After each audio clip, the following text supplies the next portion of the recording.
Hello, everyone, and good afternoon. I'm Jonathan Capehart of the Washington Post editorial board and also an MSNBC contributor. On behalf of Google and Politico, I want to welcome you to Innovation and Democracy, a preview of the 2010 midterm elections. Today, we're here at the museum, and we have a distinguished roster of guests to share their insights with us. And not just with us here in the room, but the entire event, as you here in the room know, is being live streamed on YouTube, on Politico, and our friends on the cable side are coming in and out of the interviews this afternoon. We have asked the public to participate in this event using Google Moderator, which is Google's public engagement tool that gave people between Friday and noon today the opportunity to ask questions and vote on others that should be asked throughout this program today. Our guests will include some of the biggest innovators and game changers on the web and in politics. Co-sponsoring today's program is Politico, and I am delighted to turn the microphone over to Politico's chief political correspondent, you know who he is, Mike Allen, for his interview with the president's senior advisor, David Axelrod. Mike is the author, please applause, it's Mike Allen. Mike is the author of The Playbook, which is the Bible of politics, from the White House to, well, everyone else who cares about the political conversation in this country. So please, let's give them a warm welcome again while they're getting all hooked up. Thanks, Mike. Thank you, Jonathan. Thank you very much. The Bible, huh? Exactly. The Bible. Who can argue with that? Oliver North used to tell a joke when he was running for Senate. He would say, every morning I wake up and I read the Bible and the Washington Post. Get both sides. David, thank you very much for being here. Senior advisor to the president. You have a big responsibility going into the fall. Your campaign was known as the tech-savviest, the hippest campaign in 2008. How has technology changed for this fall? How is technology going to affect this fall's races and looking ahead to 2012? Well, first of all, just looking back to 2008, obviously technology played a huge part in our campaign. I'm not sure that a Barack Obama could have been elected president of the United States, but for the fact that we were able to build a relationship with people all over the country through the internet. Communities grew up, often self-generated, to support that candidacy. We organized through the internet. A lot of our fundraising was done in small contributions through the internet. I think you're going to see those trends, and you're seeing those trends continue here. That's a great democratizing. The other side has. They're not tricks, Mike. They're.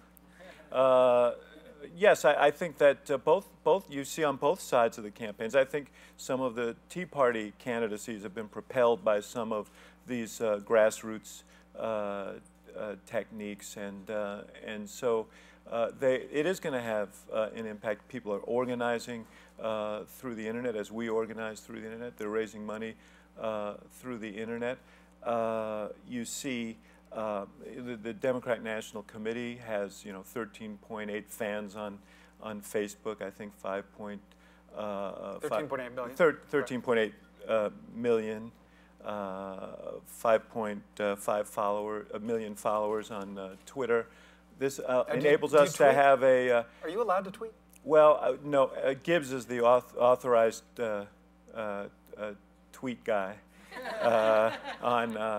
In the White House, but but I do post things from time to time, and we do engender a reaction. We've had a very aggressive program at the White House to have a dialogue with the American people and put the president in online press conferences and responding to questions and so on. It is a very healthy and positive thing. I see that our friends on the Republican side also put this America Speaking Out site on there. The thing about that is, when you look this at was the House for their Republicans pledge that led to their pledge to America, and the interesting thing about it is, in order for these things to be effective, you can't just establish a dialogue. You also have to listen.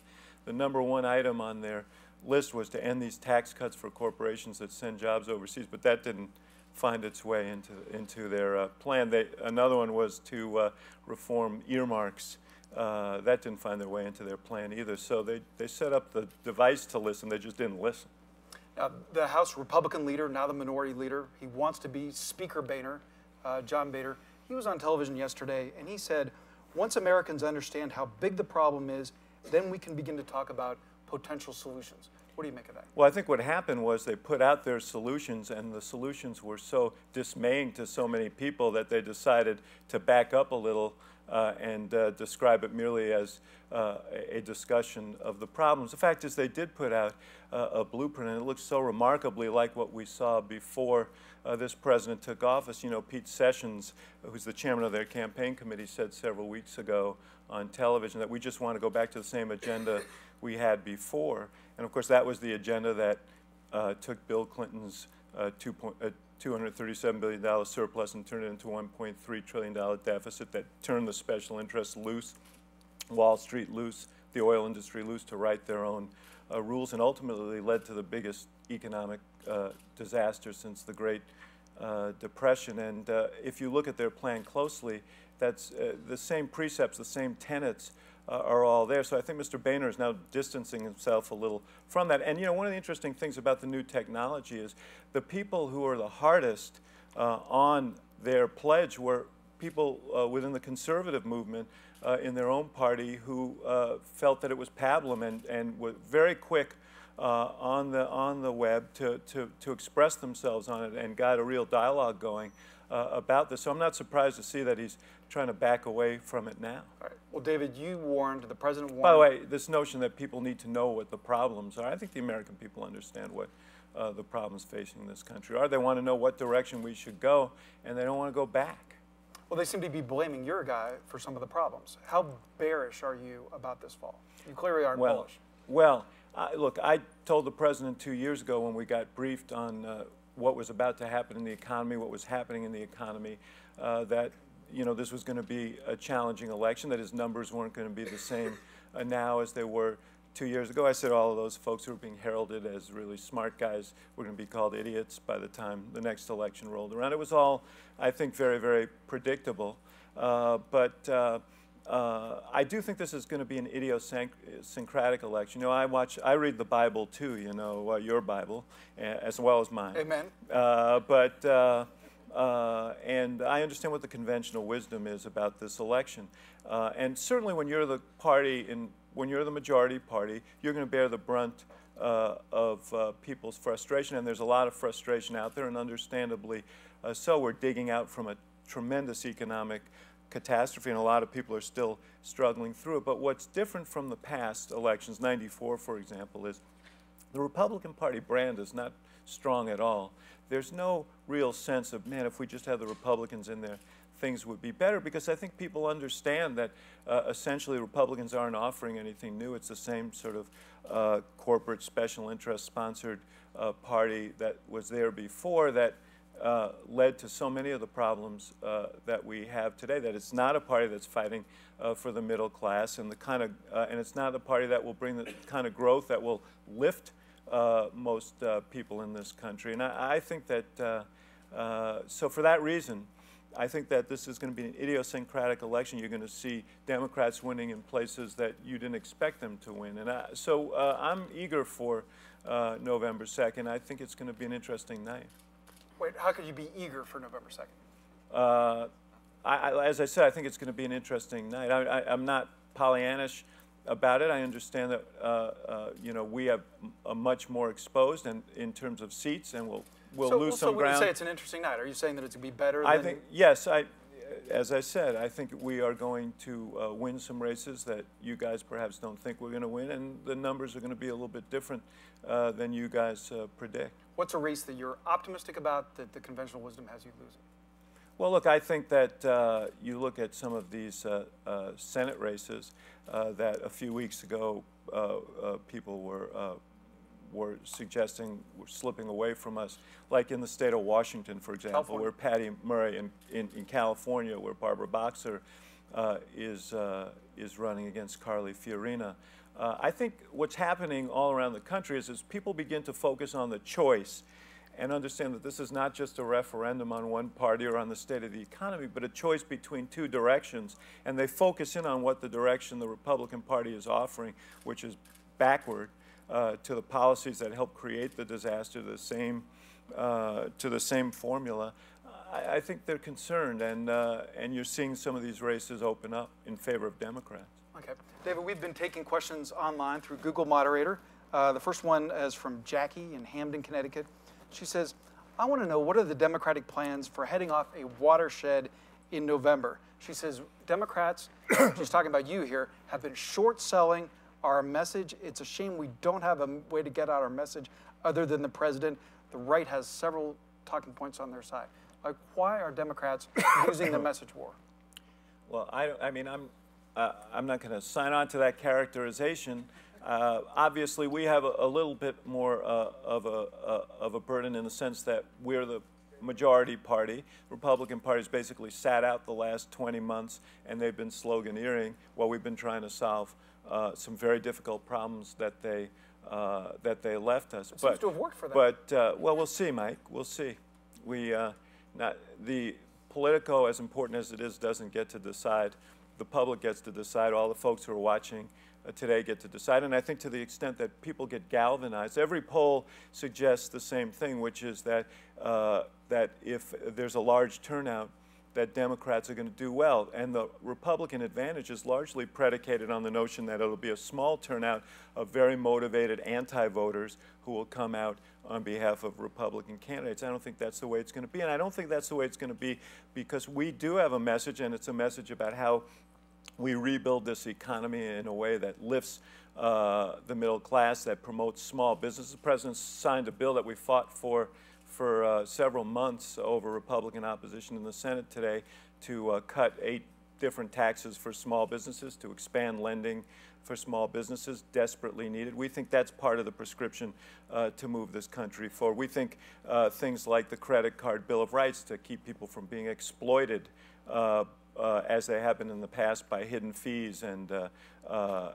penalties is part of the formula of standing up the middle class. We think taking $60 billion in unwarranted subsidies to the banks and giving it to kids who need the help, working class kids who need for college aid is the way to go. And by the way, one of the interesting things about that Republican plan that was released last week is that among their prescriptions for the future is to cut education by 20% and cut student aid for 8 million kids across this country.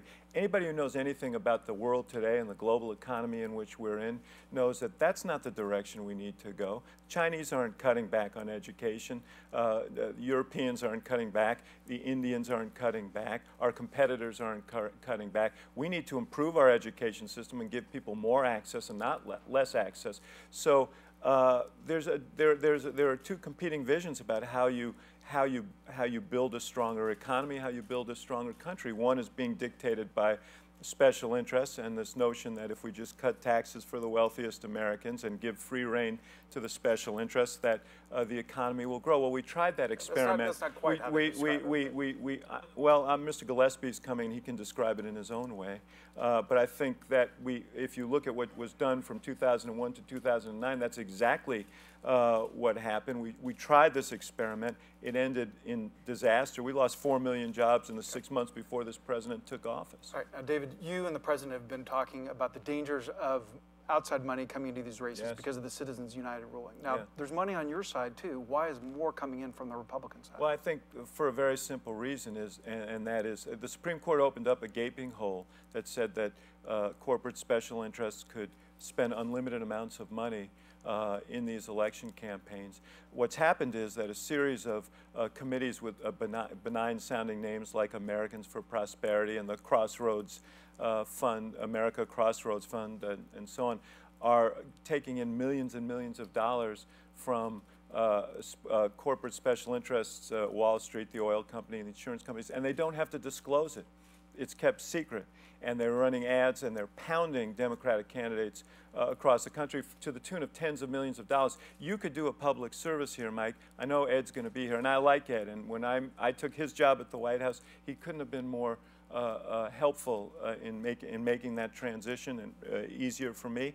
And he's a thoroughgoing professional. He and Karl Rove are running the main vehicle for these contributions. You should perform a public service and ask him to disclose who's funding all of these negative ads, these tens of millions of negative ads. You know, they say the only people who want to keep things secret are folks who have something to hide. Ask them what they're hiding. Okay, and just to be clear, they're not running it, but they founded it, got it going. No, but there, you saw the piece in the New York Times. Carl, who's, as we know, very shrewd, Ed, a great political operative, are coordinating all these different groups. And they're operating, in the New York Times words, as a shadow party organization, running negative ads paid for by millions of dollars from special interests who don't have to reveal their participation. And what is your research showing you about how effective those are, how much a difference those ads are making? Well, look, I think, I'll give you one example. In Colorado, we have a very close Senate race there. Senator Michael Bennet is running against Tom Buck, a Republican candidate. He has been the beneficiary of a torrent, Mr. Buck, of negative ads against Michael Bennet, thousands and thousands and thousands of gross rating points of negative ads week after week after week. Michael is holding up well. I think that he will win that race. But it's clearly a closer race than it would have been had there not been the spending on his behalf. And believe me, that is the purpose. I think you can ask Ed. I don't think they're spending tens of millions of dollars on negative ads and a flood of mail for the exercise. They're doing it to try and influence these elections. Okay. Now, speaking of jobs in the White House, you've started to talk a little bit about your future plans. How long are you going to be in Washington? Well, you know, I've always had the understanding with the president that sometime after these 2 years, probably sometime in the spring, that I would go back to Chicago and begin working on the next project, which is the re-election campaign. And as you know, my family is still in Chicago. The hardest, I love many aspects of this job, but the separation is not. I also love my family, and the separation is something that's been difficult. So for a variety of those reasons, I'm going to go back. And my role will be essentially what it was in the last campaign, as a strategist working with the media and the message in terms of promoting our argument. Okay. We're going to bring in another question online from Google Moderator. This is from Gary Kubiak in Chicago. There you go. What effect will Jon Stewart's rally have on Election Day? You know, I don't know. Hopefully, I think the greatest service that he and others can perform is to encourage people to participate. As I said, we're in the position where the more people, sapping energy, or do you think it will help? The more people who participate, I think the better off we're going to be. And I think it says something about our respective parties and our messages that we're hoping for a larger turnout, they're hoping for a smaller turnout. One of the great things about this exercise here today is we're going to reach a lot of people.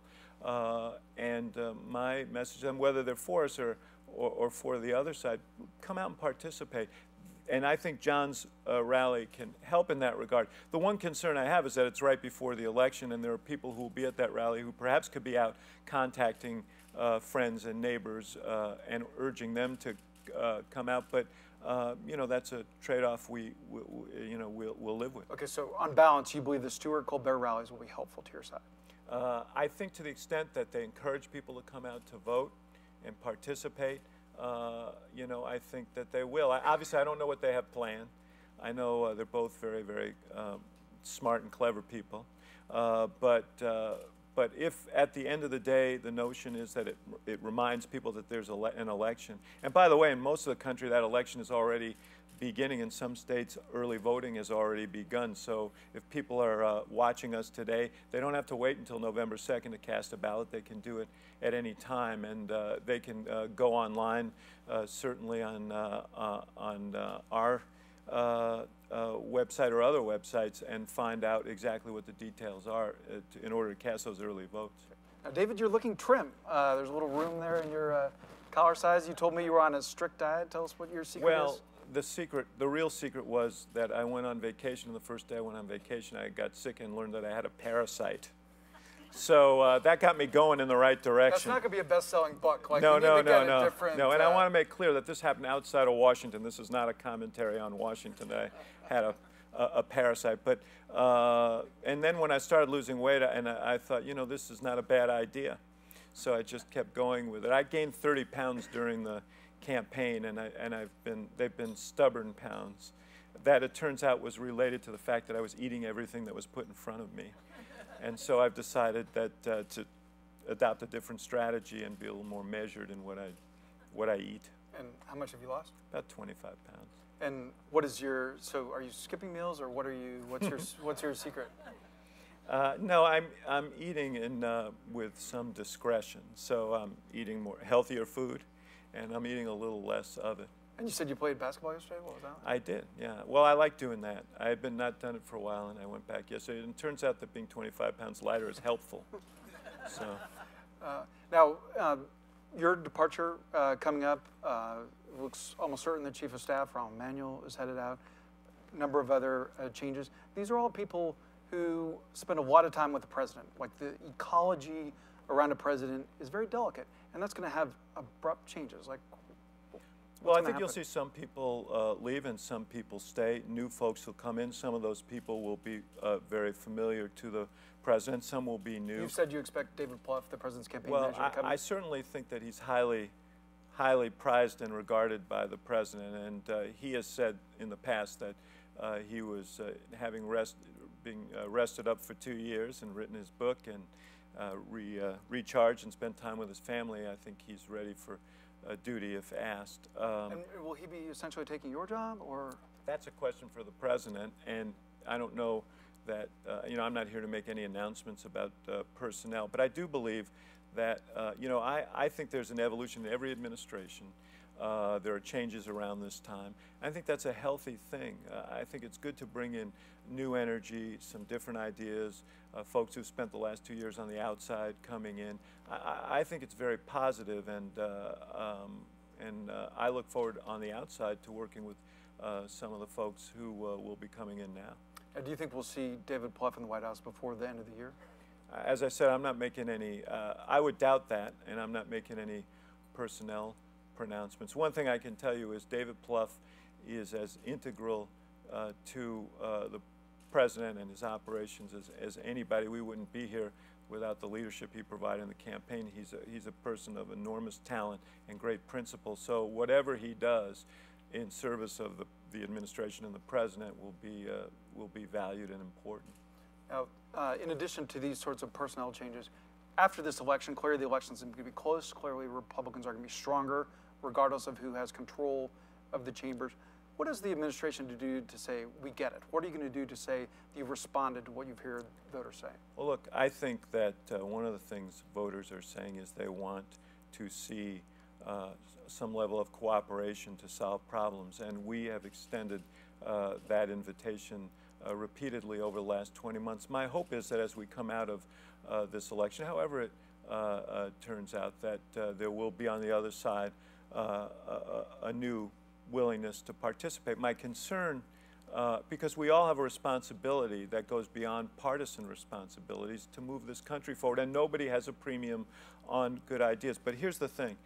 I get concerned when I read Senator DeMint say his goal is gridlock. I get concerned when I hear on the House side the vice chair of their congressional committee saying, warning Republicans that we may have to have a government shutdown, so be prepared for that. I don't think that's what the country is asking for. They want more cooperation, not less, because they understand we face great challenges, and we're prepared to do that. But you know, the question is what will happen on the other side. I think you're going to see some great struggles within that Republican caucus on the other side, because you've got the kind of establishment corporate Republicans here in Washington, and then you've got these Tea Party folks who have an entirely different view. You saw some of that friction last week when they came up with their retrograde pledge to America that was so reminiscent of the things that got us into trouble in the first place. So I think it's going to be an interesting time in this town. Now, David, what do you believe the Tea Party's effect will be on the Republicans in 2012 as they start to look for their nominee? Well, it'll be interesting. You know, look, I think that the Tea Party movement is a grassroots movement. It may be, you know, some of it may be encouraged. We read the story in the New Yorker about the Koch brothers, the oil billionaires who were kind of under the table and secretly funding some of the organizing efforts for the Tea Party. But in the main... It's not that secret. Well, it isn't anymore. But I don't think it was meant to be. Believe me, when the Tea Party folks went to their meetings, no one put a sign up saying brought to you by a couple of oil billionaires. I guarantee you that that wasn't the case. But it was ferreted out by a reporter, and now it's widely discussed. I think it's going to be an interesting process. Normally the Republican Party has been a top-down party. The folks in Washington decide who the candidate's going to be, and it generally is that candidate. That was true with Dole, it was true with Bush, it was true with McCain. Now they have this grassroots movement within the party, and I think there's going to be a big struggle. I'm sure that Ed and Carl and others think that they'll be in a position to once again dictate who the candidate will be. I'm not sure that's the case. Now, who do you worry about for 2012? Who on their side is strong? I worry about you, Mike. I'm not on the ballot. I'm not going to handicap their candidates, and just let's remind ourselves that at this time in 2006, Barack Obama wasn't even contemplating a race he wasn't being contemplated. He was contemplating a race. Well, no, maybe by this time in 2006, but just beginning to contemplate running for president. This is an eternity, right? So we don't really know who all the players will be. And the thing about the new technology and the new political reality in this country is that you can start a race up much more quickly than you've done in the past. So you think there could be somebody that we're not focusing on? There may be. What do you think of the New Jersey governor, Chris Christie? Would he be a strong candidate? Well, I actually like him, so I just doomed his candidacy by saying that. But no, I think he's a serious person, and you know, I don't agree with everything that he's doing, but he's an attractive person. But he just got elected governor. He's trying to do some things in New Jersey. We don't know what the outcome of some of his policies will be, and I would be doubtful that he would leave the work he just began and start a race for president. I think he's been pretty clear on that. Now, the president's going to be out very heavily this fall. The First Lady also has announced a heavy schedule of rallies. She's going to be out a lot. She's avoided politics until now. What do you think the effect will be of having her out there? How did you talk her into it? Well, look, I don't think it's not going to be politics in the traditional sense. She's not going to be out there sort of engaging in the back and forth of campaigns. She is going to go out there and lift up principles and candidates who stand for the things that she and the president care deeply about, particularly as they relate to families and children. This is her focus, both in public policy and in life. And so she wants to affirm candidates who have stood with her on some of these, and with the president on some of these questions. And so, who does she appeal to, or what do you think her effect will be? How will she help? I think she's a very, very popular person, and not just among Democrats. Obviously, I think as someone who is so concerned about families and the struggles of work, family balance, and so on, I think obviously a lot of women will be interested in her message, but not just women. So I think she'll have impact out there, but I know there's a lot of interest in seeing her, and she's eager to go. Okay. Now, we've got questions through Google Moderator. Now we have Google in person with a question here in the audience. And if you could just introduce yourself. My name is Peter Posse from Arlington, Virginia. I had a question. What will you or the White House do if Republicans win the Senate, or if Republicans win enough seats to slow or stop some of the legislation you haven't yet passed? Well, first of all, I don't know if purely hypothetical. Yes. Yeah, and I'm not going to deal with hypotheticals, but on your last point, I don't know if you've been watching for the last couple of years, but they've slowed a lot of stuff down as it is. In fact, the normal course of events in the United States Senate for the last 20 months has been that the Republicans have filibustered, and sometimes they filibustered on things that they then ended up voting for. In other words, they've stopped us from getting an up or down majority vote. We've had nominees. We have there's a record number of judicial nominees who are being held up, many of whom have been approved on a bipartisan basis by committees, and simply to slow the work of the Senate down, they have stalled those appointments. The result is that we've got a critical lack of people on the bench in the federal judiciary. We're trying to deal with that right now. So that wouldn't be a new development. You know, what we're hoping for is a different philosophy, and if the Republicans have more votes, presumably they'll have more responsibility that goes along with it, and I think the American people will demand that. We have great challenges as a country. I'm really confident we can meet them, but only if we work together to do that. And we haven't seen that yet, but perhaps with a few more seats in each chamber, they'll feel more of a sense of responsibility. Thank you for that question, Peter. Now, David, you may not have heard this. A little breaking news here. Bob Woodward has a book out, Obama's Wars. And what's it about? It's about you, among other people. I think you're referred to in there as by the President's National Security Advisor as part of the Politburo. What's fascinating to me about this book, though, is that Bob didn't have to go to parking garages to get these sources. He came up the front driveway. I saw him sitting in the White House, the West Wing lobby, waiting for interviews. Why did you guys decide to cooperate so extensively with this book? Well, Bob is an excellent reporter. He's got great sources honed over decades.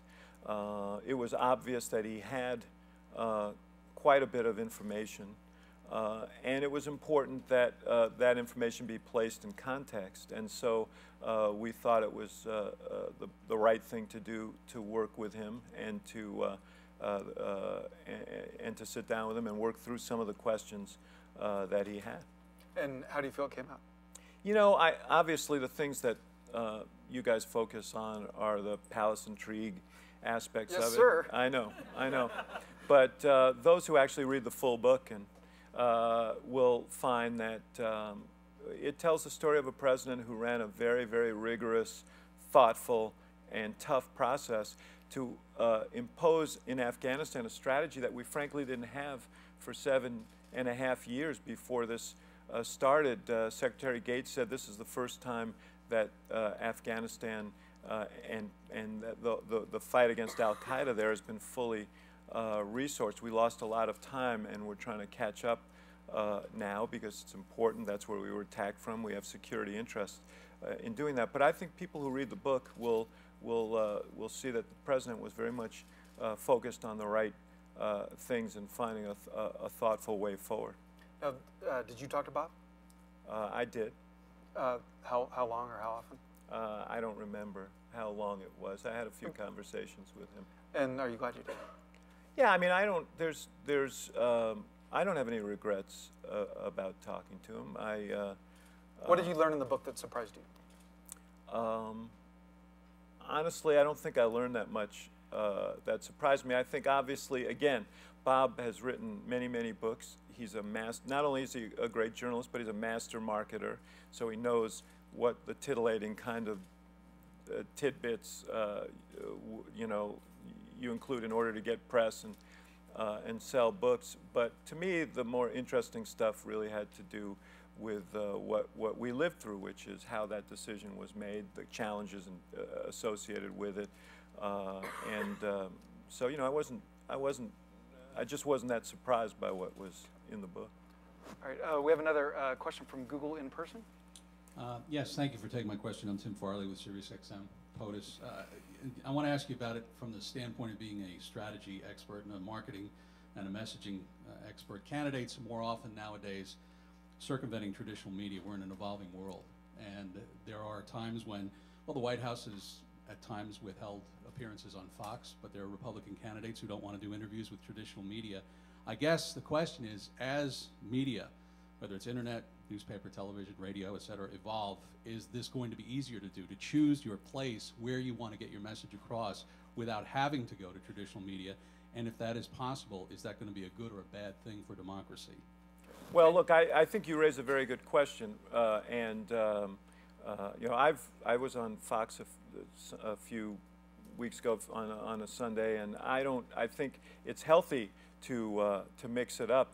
The concern, the president raised this in a speech that he gave at the University of Michigan. The real concern is not just where we appear, but the viewing and reading habits of Americans. And what he said was, I hope that people won't just watch the stations that affirm their point of view or read the newspaper that affirms their point of view, go to the website that affirms their point of view, that it's healthy to get other opinions, even if you don't fully agree with them. And that is an important part of democracy. And one of the concerns I have is that we get so polarized in our, not just in our politics, but in our viewing habits, that we simply don't hear other points of view. Can you still do it and win, though?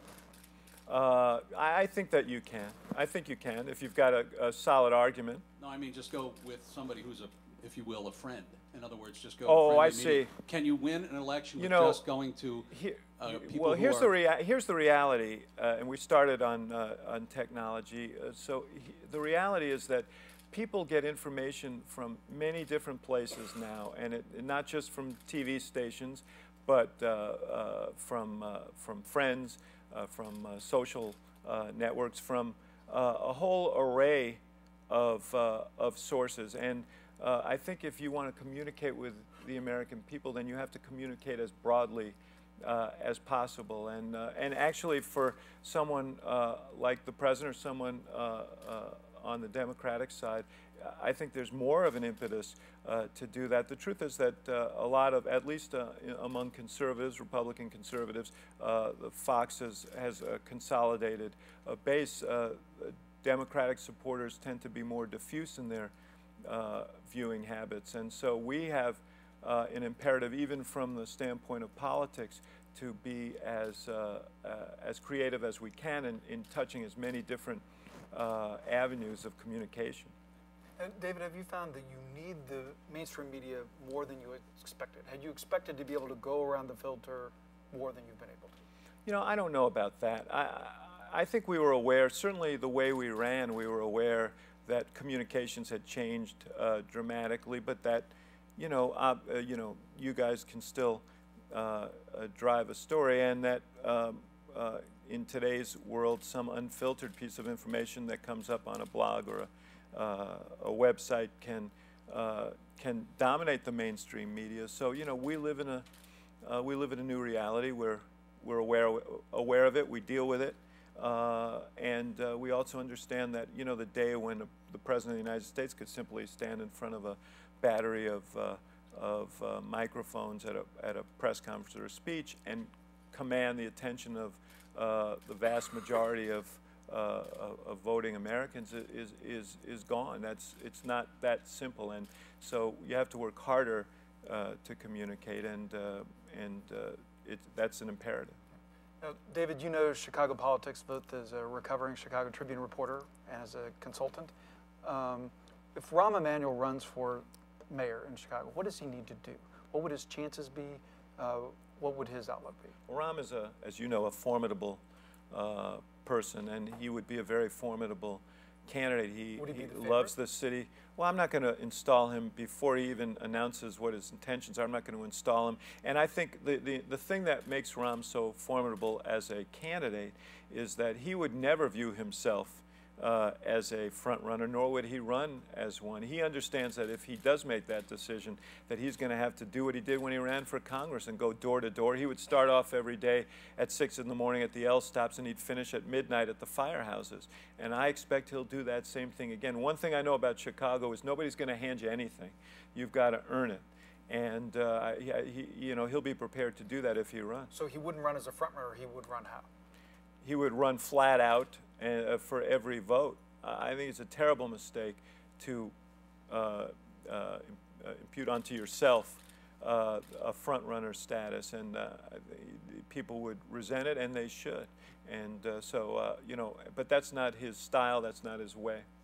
David, there have been a couple articles that have talked about the toll that Washington has taken on you personally. Look at me, I'm fading away to nothing. Are you glad you did it? Do you agree Can I tell you something? that it takes a toll? I see some of these people in this room, Republicans and Democrats. I've met some wonderful, wonderful people here, and associations that I'll value for the rest of my life, and people who I think are well motivated and are doing this work for the right reason. I do get frustrated with the sort of the group pathology of Washington sometimes, the who's up and who's down, and viewing everything through the prism of the latest poll and elections. I'm not staring at you for a reason, Mike. Over the years, your team has benefited from that as well.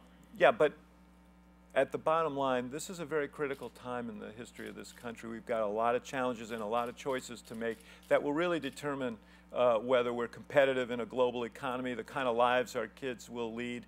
And there are serious issues, and we shouldn't just tunnel everything down into the kind of board game of politics. So when people ask me about Washington, I say what my mother said to me when I was a child. She used to say, "I love you, I just hate some of the things you do." So, what did you learn about Washington that you didn't know?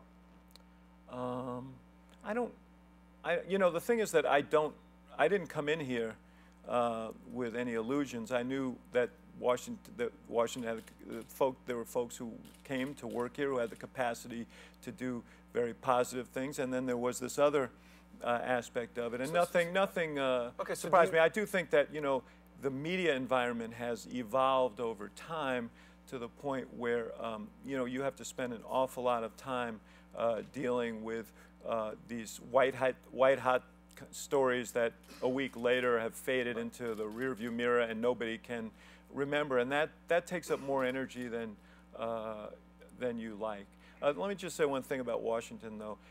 We ran our campaign on the premise that change begins from the bottom up, and that you know, we wanted to come here and effect some changes that would help people in communities accomplish what they wanted to accomplish. A good example is education reform, where, you know, Arne Duncan has done his race to the top.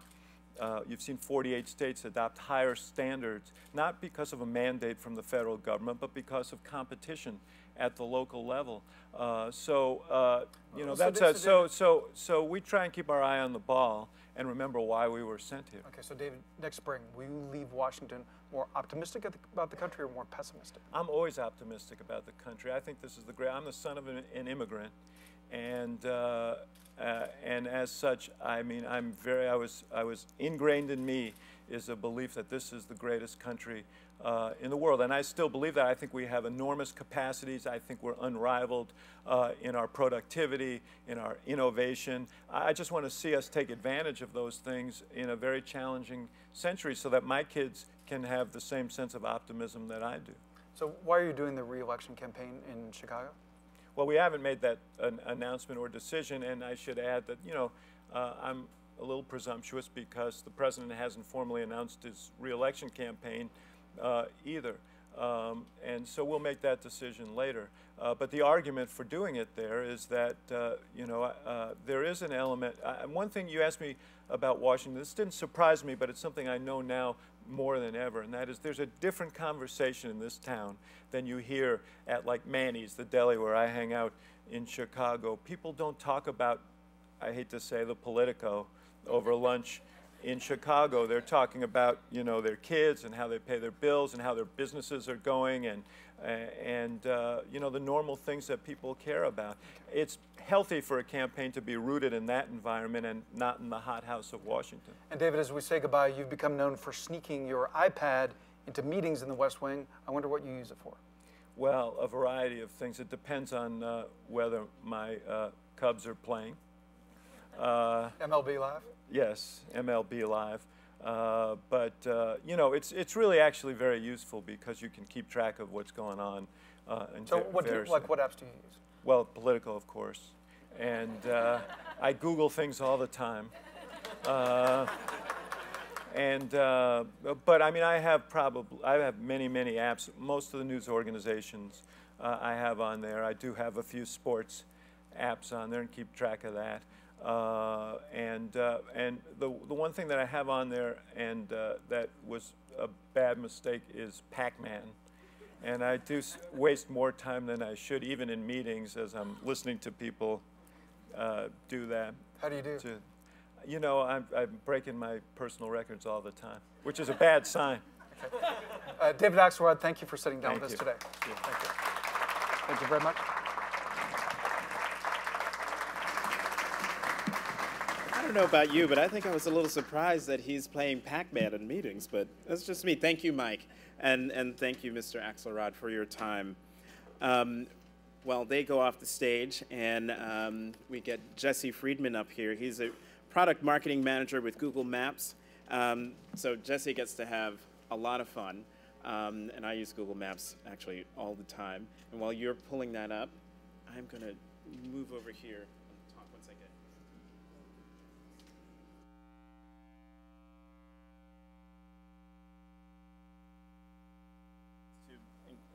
know people, if they're watching online, they know that they're watching Innovation and Democracy, the 2010 midterm election preview. But just in case, I'm Jonathan Capehart of the Washington Post and a contributor with MSNBC. And this fellow next to me, as I said before, is Jesse Friedman. Are you all set up? We lost the internet. We lost the internet? Yep. Uh-oh. Give me 1 second. Well, that's a picture of the museum. You can see that. You can see that there. When we were doing this in rehearsal, I made the mistake of thinking that Jesse was from the West Coast, but he reminded me that he is actually in New York.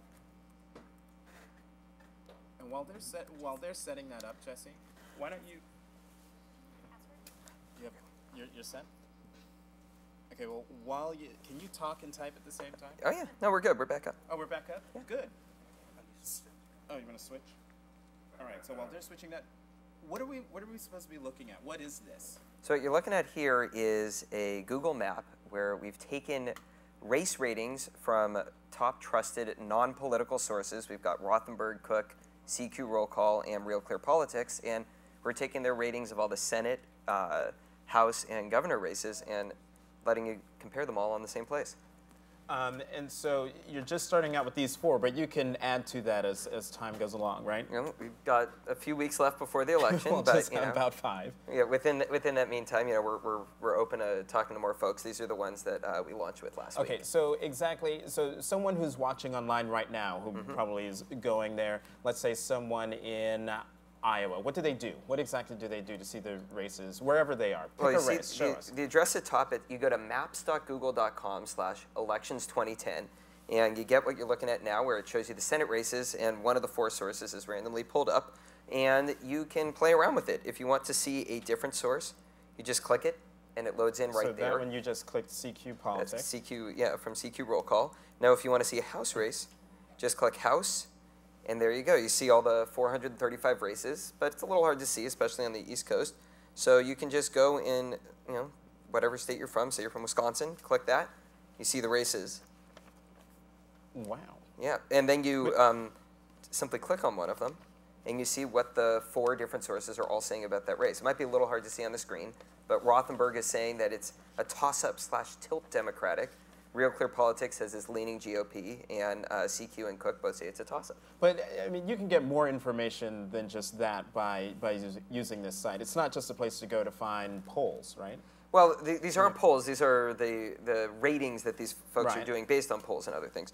But if you want to learn, say, you know, I don't know how many people in the room know who's running in Wisconsin 7, but if you don't know, you can just click on candidates, and it'll tell you. If you click on either of their names, it'll pull up a Google search that will help you find their campaign sites and whatever other information you can find about them on Google. Right. That's the point I was trying to get to. It's not just that you're looking at races. You can go, if you want to look at Sean Duffy, you can click there and get to that person's site. You can click on the Democratic candidate and get that person, go to that person's site, and it's very, how should we say, user-friendly. Yeah, well, I mean, the idea is we want to teach people how to use the tools in front of them to learn more about what's going on in politics. You know, and if you come back, you know, tomorrow or a week from now, it'll look a little different. You know, play around with it, learn more about what's there. Google's a great way to learn about that now, sort of stuff. Okay, so we've got 5 weeks until the election. So does this go away in 5 weeks? What do you hope to accomplish with this? Well, let's face it. After the election, I mean, there might be a little, like, Monday morning quarterbacking over who might have had a better. We're staying entirely out of that. You know, we're just showing what's there. But you know, our hope with this is to encourage people to think about our platform. You know, everyone knows they can search with Google, but there's a lot more that we offer. You know, Google Maps here, it's the most popular API on the internet. It's free to use. You know, got some developer effort. You can put something together. But even if you don't, the technology that we used, everything is completely available and it's free, and you can put your own maps together. If you scroll down on the page, there's a link here to a tutorial that'll teach you how to use the same technologies we did to do your own analysis of data by congressional district. And with a couple of clicks, you can have a map in this technology called Fusion Tables. So you can do, I don't know if you remember during the 2004 race, when I was in New York at the Daily News, and every day you had people doing their own electoral count maps. So now everybody can get into the act, not just with electoral, but just anything. It's no longer using, you know, paint and the fill button, but, you know, you can actually, you know, use real data just as easily as you would, you know, with Photoshop or something, and you can actually have everything work daily streaming, everything. You can put it all together pretty easily now. Well, that's great. Yeah. Well, Jesse, thank you very much. Jesse Friedman is the product marketing manager with Google Maps. Thanks very much. Next, please welcome to the stage Ramya Raghavan. She's almost mic'd up. Jesse's almost out. And again, I'd like to remind you that this program is being live streamed on the CitizenTube channel on youtube.com and politico.com. And we'll be uploading the videos of the interviews, and the panel discussions will all be uploaded to the site and will live on YouTube, actually, I guess, in perpetuity, which leads us perfectly to our next guest. You got the hair right? You ready? I'm ready. All right, good. Ramya Raghavan, we went through this in rehearsal. She is the News and Public Interest Manager at YouTube. Thanks very much. Thanks, Jonathan. For being here. So, okay, what changes have we noticed in how candidates are using YouTube? Yeah, so since 2008, I think we're seeing two significant changes. The first is just in the massive spike in the number of candidates that are using the site. Massive spike meaning? Meaning in 2010, over 400 candidates in key hot races across the country have official YouTube politician channels. So they're registered with us, and they're using all sorts of tools to get out the vote. And then shifting over to look at government, looking at members of Congress, we see that 90% of Republicans have an official YouTube channel, and about 75% of Democrats have a YouTube channel. Are you surprised by that? I thought the Democrats were supposed to be the technologically forward folks. Yeah, well, what we tend to see is that the challenging party really starts to embrace technological tools and is looking for creative ways to get out the vote and inspire their base. So it's not all that surprising. Mm-hmm. So in 2008, we saw YouTube being used during campaigns. So how have you built off that popularity then? Yeah, so I think one key way is with debates. And so yesterday was actually the 50th anniversary of the Nixon-Kennedy debates. And we did the CNN YouTube debates in 2008. And today we're actually announcing that we're doing a 2010 YouTube debate series where in key races across the country, we're asking citizens through Google Moderator on YouTube to submit their questions for the candidates in both text and video. And the top voted questions will be asked in debates. So we're kicking off with the Nevada Senate race, and we're partnering with the Nevada Broadcasters Association, the Iowa gubernatorial, partnering with the Des Moines Register and IPTV, and the Colorado gubernatorial, and we are partnering with the Denver Post and KUSA. Wow, so how many debates altogether are you hoping to have before the end of the election cycle? Yeah, so we've launched with 3, but we have more in the pipeline now that we'll be launching in the coming weeks.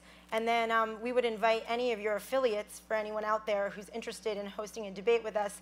I can give you more information about that. And we actually have a great landing page that actually walks local stations through the process of setting up your own debate using Google Moderator on YouTube. And pie in the sky, what's your, the number of debates that you would hope to have accomplished by November 2nd? Ooh, now you've got 3 set up, but hard number is tough. I mean, ideally, we'd love to see a debate in every key race across the country. But you know, we're going to make sure that we have good debates planned with a good geographic distribution.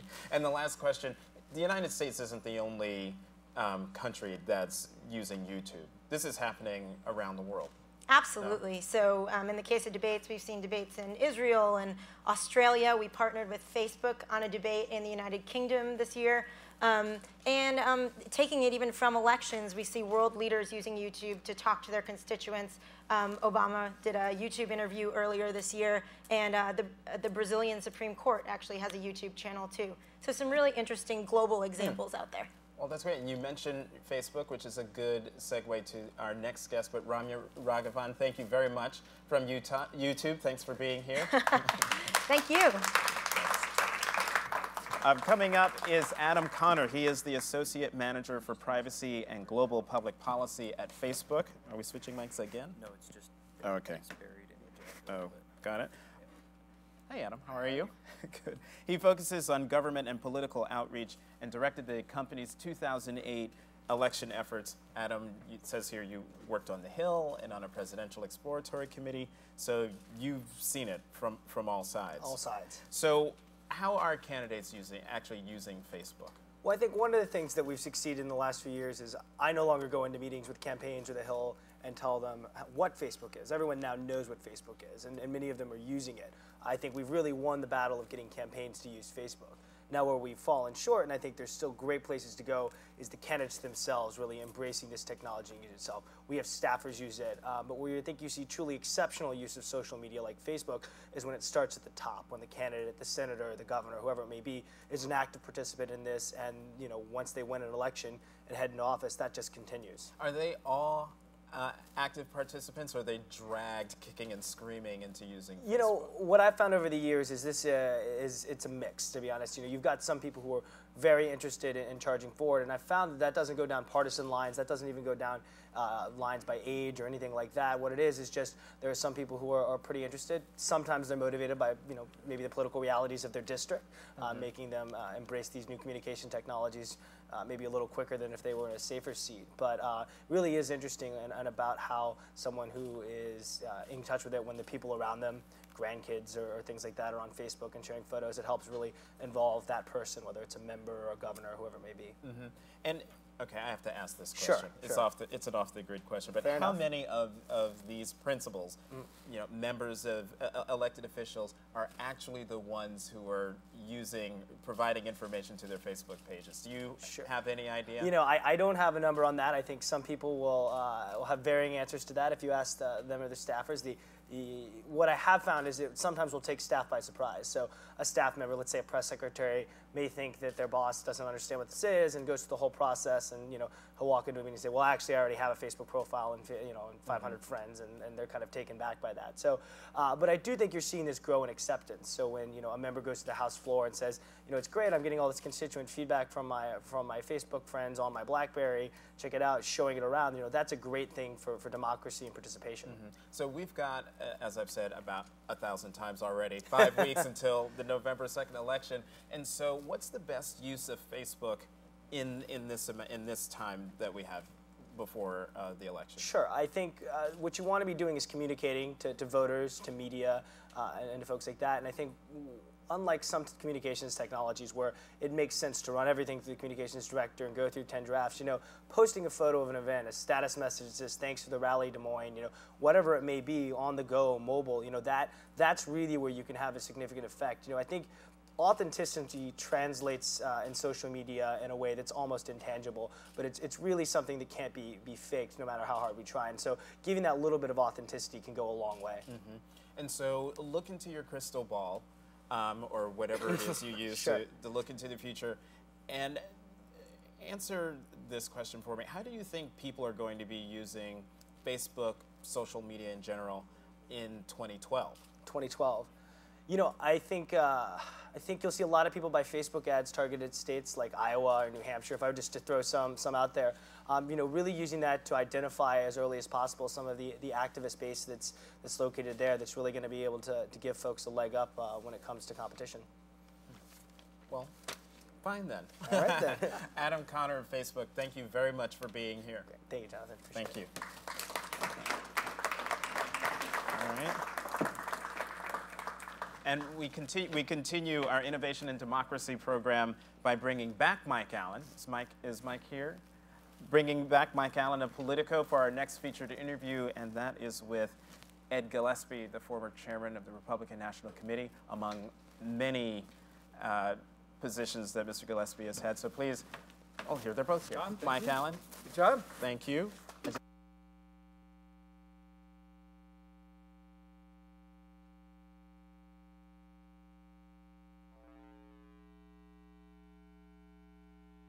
No, I think you've got them all.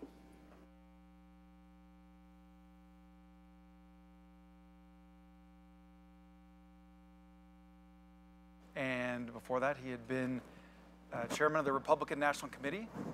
And it's true, you started on Capitol Hill in a very unusual way. I was a Senate parking lot attendant. I parked cars for the Senate staff. Honest work on Capitol Hill.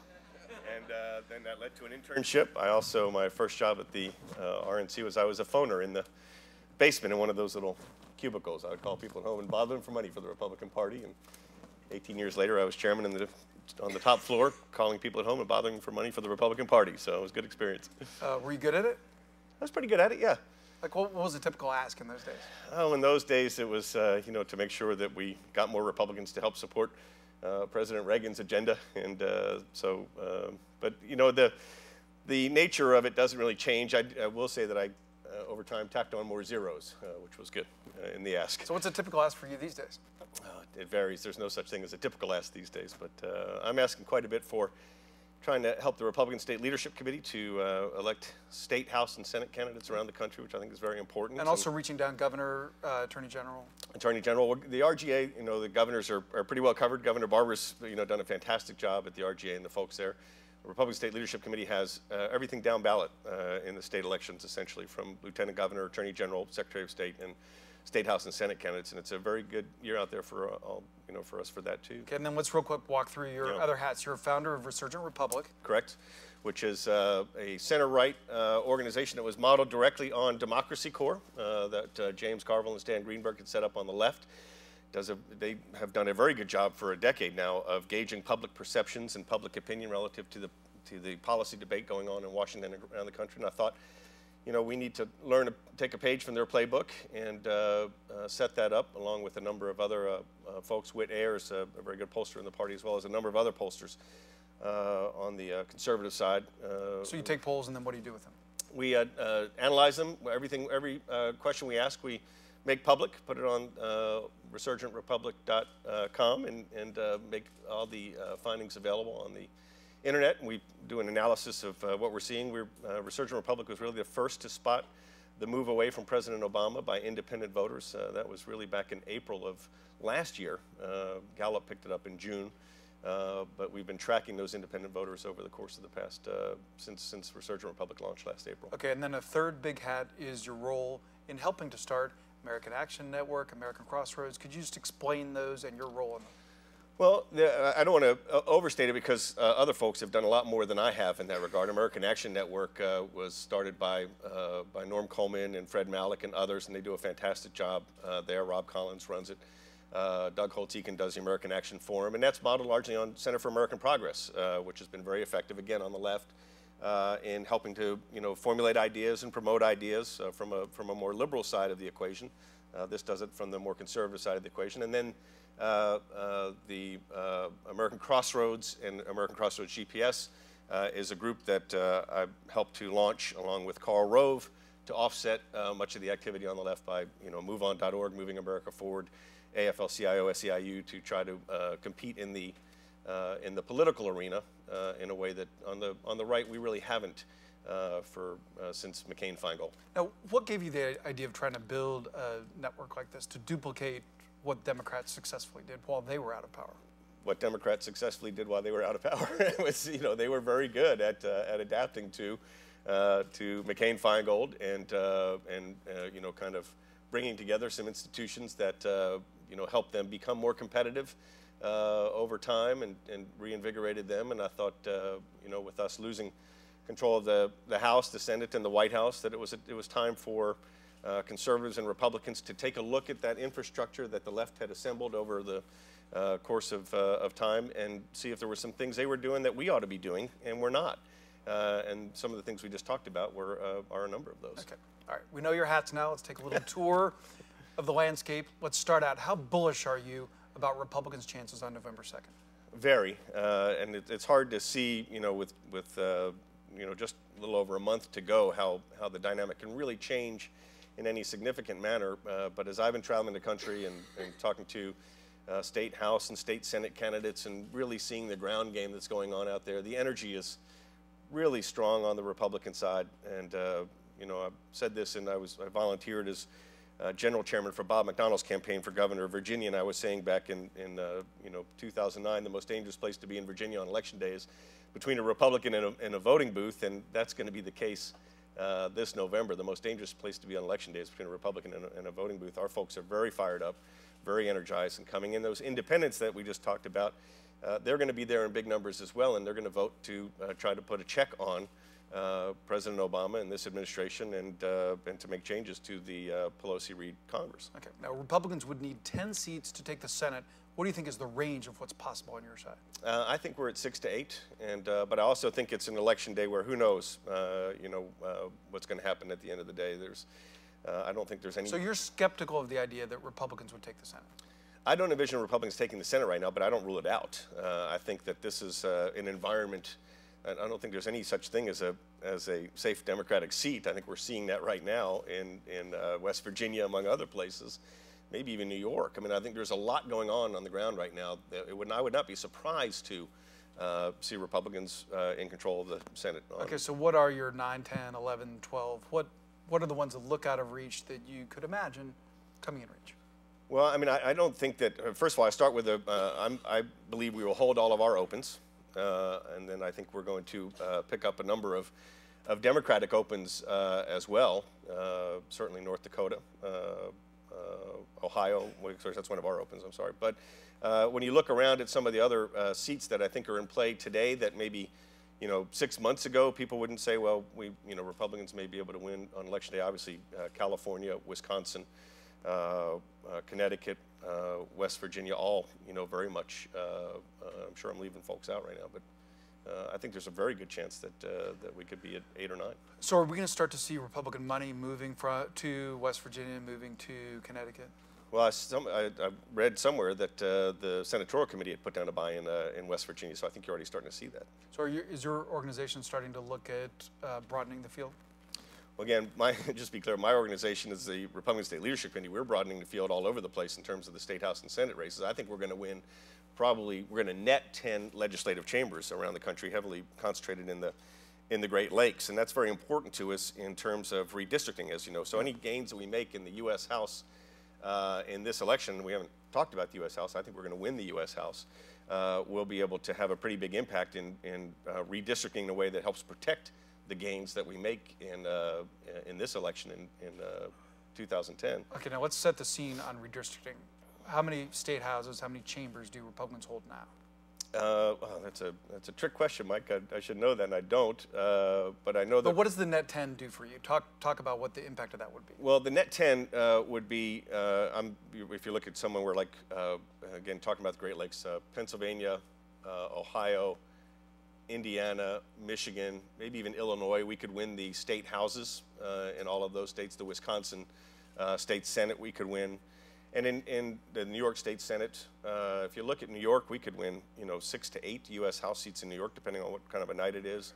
Pennsylvania 3 or 4, Ohio 3 or 4, Indiana 3 or 4.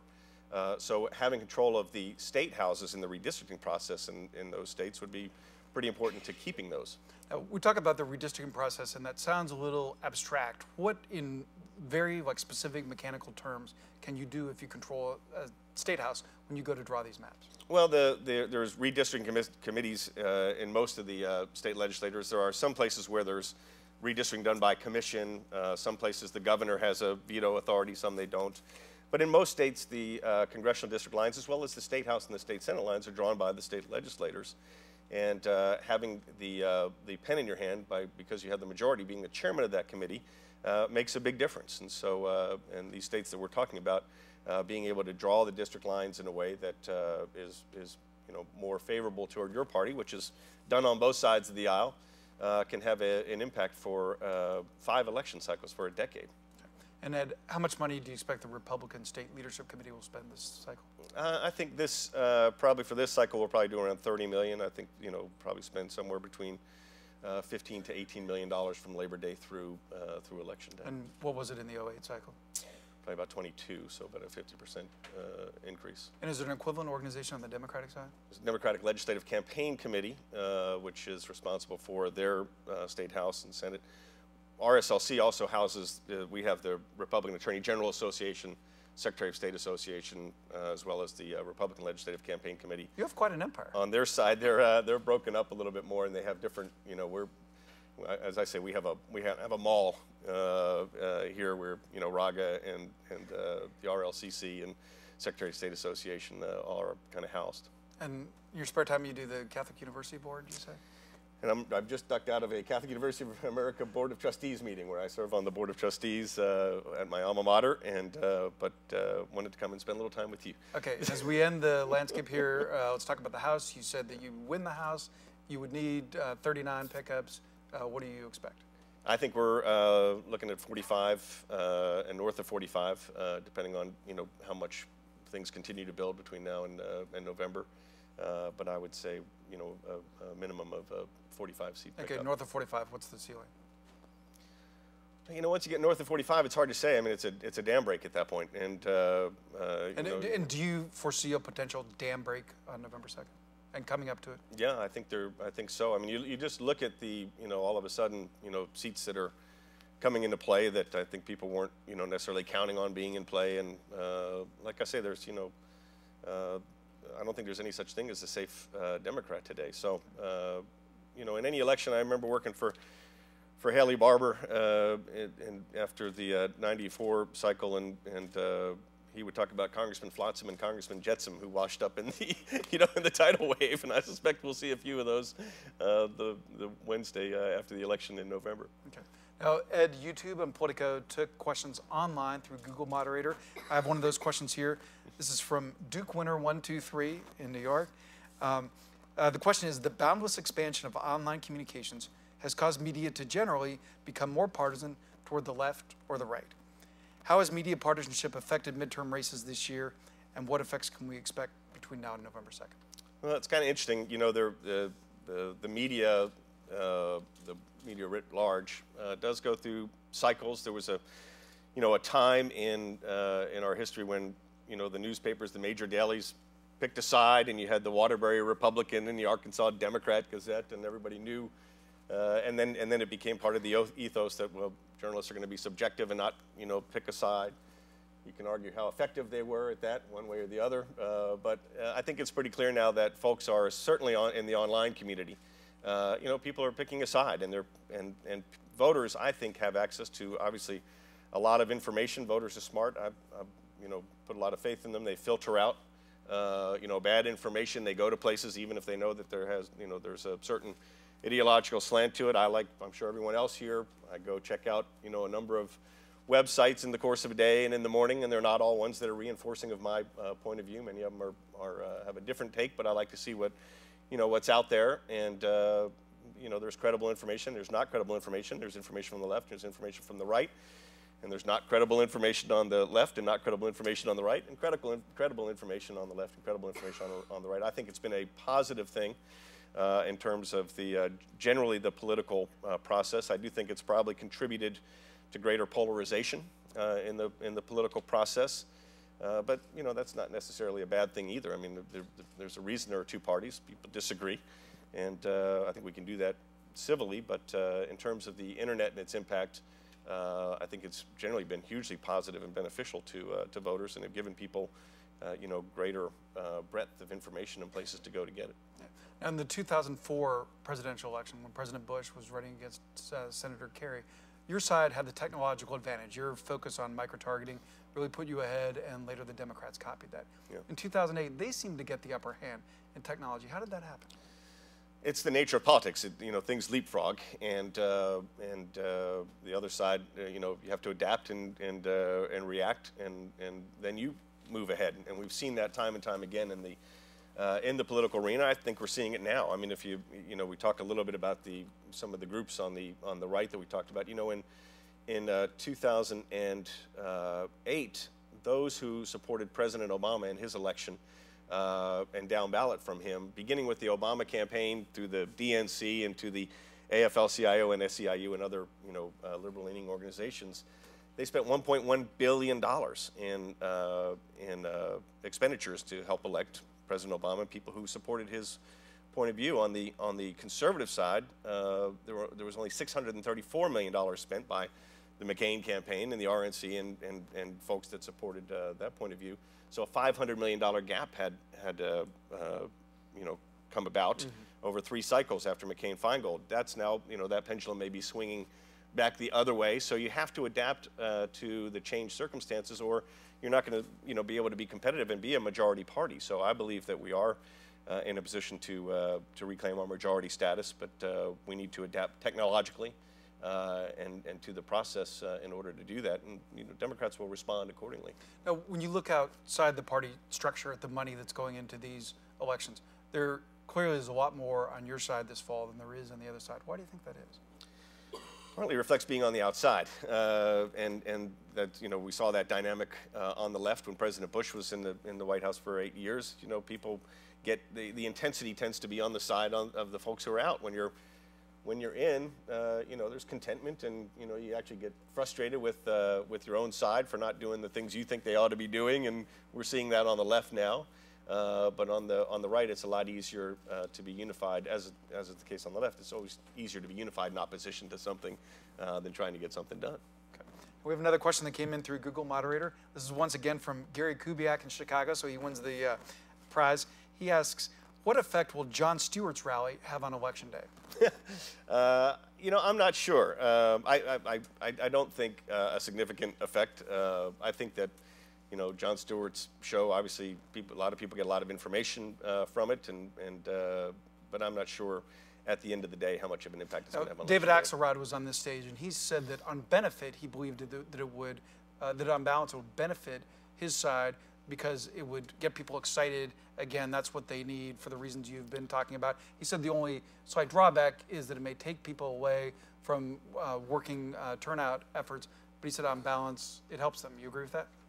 I'm just not so sure. I can understand him thinking that, but I'm not so sure it's going to have a significant impact given the dynamics of this election that we're looking at right now. Now, Ed, at this point, what do you worry about? What could go wrong for your side? Well, I worry about intensity waning, although I don't see it, and I think actually as President Obama and the Democrats seem to kind of double down in trying to energize core Democratic voters, there's a flip side of that, which is it continues to stoke core Republican voters in response to that. So I think they'll fix that concern on my part themselves. So the president's going out, he's doing some big rallies. He has one tomorrow in Wisconsin where they say he could get 5,000 to 10,000 people. You believe that's going to help your side? I do, yeah. The president, unfortunately, and I think, I don't know at what point he changed from, post-partisan to most partisan, but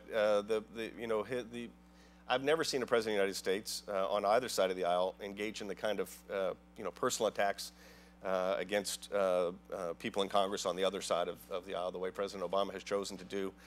I don't think it's good for the presidency, but two, I'm not sure I don't think it's politically effective for them. Okay. All right. If you were him, if you were his counselor, what would you be advising him? I'd say talk about the issues, talk about make a case for your health care bill.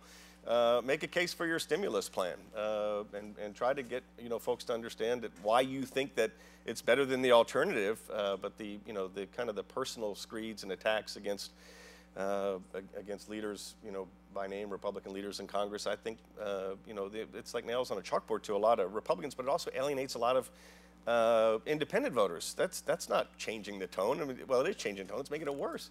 So I think that when he goes out there and he stumps, I'm sure it has some short-term energizing effect for core Democratic voters, but I can assure you it has a very energizing long-term effect on conservatives and independents, and drives independents further into Republican arms. Now, the president himself has started talking about the House minority leader, the Republican leader, John Boehner, who would be Speaker Boehner if Republicans get the majority. What do you think was in their mind? What do you think is their strategy with that? I don't know. I mean, I think it's... Well, what it clearly is if you build him up, then you can attack him or take him down, make him the face of the Republican Party. Is that working? I think he ought to send. I think John Boehner ought to send the president a box of chocolates, and say thank you because you helped me buy this box of chocolates as well as a number of other things ads I was able to buy, and thanks for elevating the minority leader in the U.S. House of Representatives in a way that's never been done before in the history of the Republic, and thanks for coming on down to my level. So I'm at a loss. Other than that, I think when you're when you've got a raging river coming at you, you'll try to grab for any branch to try to pull yourself out of that, being swept away. And I think, near as I can tell, they've pivoted away from that to another strategy. So now, the donors to a number of these groups, because of the tax laws under which they're organized, do not have to be disclosed. David Axelrod said that we should ask you a question, which I can ask you now, and that is that if these people are so invested in the process, like if these groups are so valuable to the process, why not disclose who the money comes from? Well, first of all, again, my organization, the Republican State Leadership Committee, we disclose our donors. It's a 527, and we have 85,000 individual donors, and they're happy to be disclosed. But the big money on the outside, including American Crossroads GPS, does not have to be there are, American Crossroads has a 527 that does disclose. There's a C4 that does not disclose, as is the case on the left, Center for American Progress, and their ads that they run are, their donors aren't disclosed. And, the bill that Chuck Schumer and Van Hollen, have introduced, as I understand it, would exempt the AFL-CIO from disclosing. But if I'm a voter, Yeah. like, don't I want to know who's buying those ads? Well, I was just trying to point out that there are geese and there are ganders, and both sides have organizations that disclose, and both sides have organizations that don't disclose. Sure. But let's and go historically, back. on the left, they have had a big advantage in those non-disclosed donors, and this changed the cycle. So now we've got to be able to try to change it back. Okay, but let's talk about both sides. But let me just say, why would a donor give and not want to be disclosed? A couple reasons. One, if you look at the history of donors on the right who have given to certain causes or organizations, they've been subject to some pretty vicious attacks from the organized left. There are people who were gave to a referendum out in California who got flooded with emails, pretty nasty in nature, and had their jobs threatened. You saw what happened when Target supported a candidate for governor in Minnesota, and then all of a sudden the organized left went after Target. And the fact is, a lot of these folks who are opposed to more government control of our economy and more government intervention in our economy are already subject to a great deal of government control and government intervention and regulation in the economy, and there's fear of retribution. There's a fear that, well, if I give to this organization and those who are in control and in power and who seek to further government control of my sector or my company or my own personal lives, they'll come after me. Now that's, I don't think paranoia on their part. You're not really paranoid when they're really out to get you.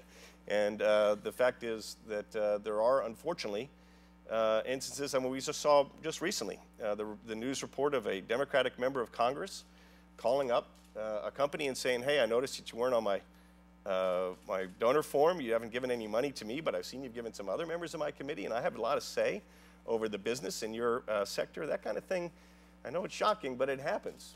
And believe me, it happens when you show up as a conservative somewhere. You'll hear from somebody saying, oh, geez, I see you don't necessarily agree with my agenda. Maybe I'm going to have to change the nature of the way your business is regulated. Okay, but just talk about these big undisclosed checks. Do you worry that this could get out of hand, that something could happen that in retrospect will say, okay, that was corrupt?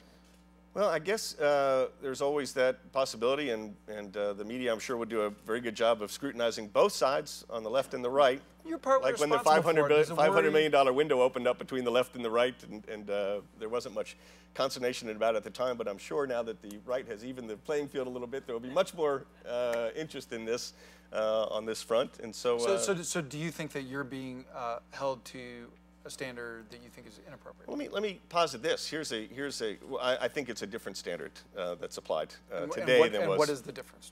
That there are conservative groups now engaged in something that liberal groups have been doing for 3 cycles is the difference. And I welcome New York Times to your interest in this, in this area.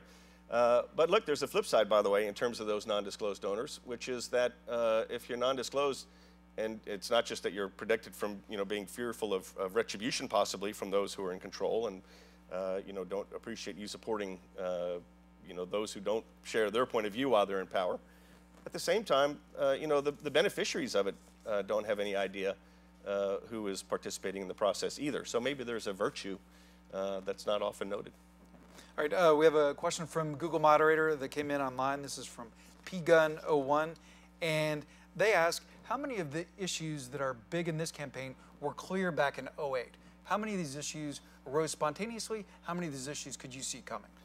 Well, the biggest that was, I think, started to become clear in 2008 is the economy and the concern over jobs and the economic growth of the country and the financial markets, and that's still very prevalent today.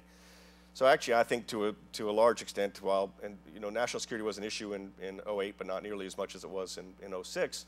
But clearly, from 08 going forward, the economy has been the dominant issue set and remains the most dominant issue set going into this November. And Ariana asked me a question on the way in here. She wondered if we're now in a cycle where incumbents will never last, that the anger will always be turned into whoever's there. And so if we get a Republican in, like the Tea Party will turn on that. I think, it's hard to extrapolate out from one cycle, down the line. Every cycle has its own, attributes. There's clearly an anti-Washington, anti-establishment strong strain in the electorate right now. I think it's understandable. I think that accrues to Republican benefit in a big way this year. But if I'm right and Republicans win control of the House and we're not responsive to what those voters are looking for in a new Republican majority, we'll be next. And there's no doubt, I think that and this may tie into the earlier question, the previous question about the impact of the new media and the internet. The cycles have accelerated. These wave elections used to, be every 40 years and then every 20 years and every 10 years, and now they're like every 4 years. And, there's no doubt that that's a contributing factor to it. But I wouldn't project a straight line out from this election year and say going forward. I think, this administration has been extraordinary in the, breadth and depth of government intervention in our economy, and that's what's really fueled this anti-Washington sentiment out there. And so, if the result of that is a change in control of the House, and the result of that is that President Obama then moves more to the center in the way Bill Clinton did after losing the House in '94, that may, that could change the dynamic considerably. Okay. Now, if Republicans get the House, as you are predicting here that they will, the Speaker will be John Boehner of Ohio. Now, Leader Boehner's history has not been as a bomb thrower, and yet he's going to have a lot of very aggressive, emboldened members in his caucus. How do you navigate that? Well, he's a very skillful leader, and he's someone I have a lot of respect for and admiration for. But I don't think you have to be a bomb thrower. He's also a conservative. This is a guy who's been in Congress for over 20 years and has never sought an earmark for his district, who's got a pretty good record when it comes to taxes and spending and fiscal policy, as well as life, and pretty much. I mean, I don't know off the top of my head, but I'd say John Boehner's ACU rating has to be 90 or north of it. I mean, so he's a conservative, and that's what matters most: is are you going to adhere to the principles and the policies that we believe in as a party, as a leader of the House Republicans? I believe he will, and I don't think you have to throw bombs to do that. So, do you think he should work with the White House?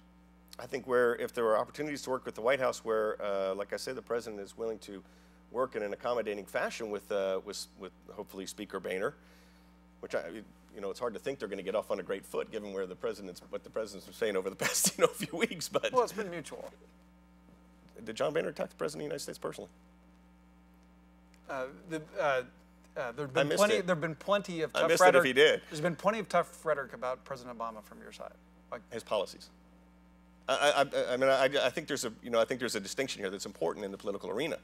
So all that to say, if there are some areas where there's a chance to work together, for example, in free trade agreements, I think that there would be that may be an area where a Republican House and a narrowly divided Democratic Senate and President Obama could find some common ground and accommodation, maybe even on entitlement reform. If the president were to try to tack back toward the middle a little bit in response to the signal from this election, that would be an area where I think that they could find some common ground. So do you think your side would be willing to give some ground on entitlement reforms? For instance, if the president were to accept some clear long-term spending cuts, would your side be willing to accept tax increases?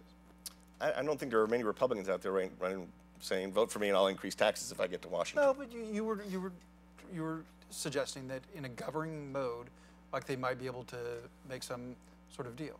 Well, what I was suggesting was if you're going to do entitlement reform, look, and I'll leave this to the policymakers, but to me, entitlement reform means getting control of the spending that's going on in Washington. And I'm not sure that there's a revenue problem right now. I think there's a spending problem right now. But, that's a debate to be had if there's a Republican House and a Democratic president, I'm sure. So say that you have a Republican House, Democratic White House, Democratic Senate. What would House Republicans be able to do?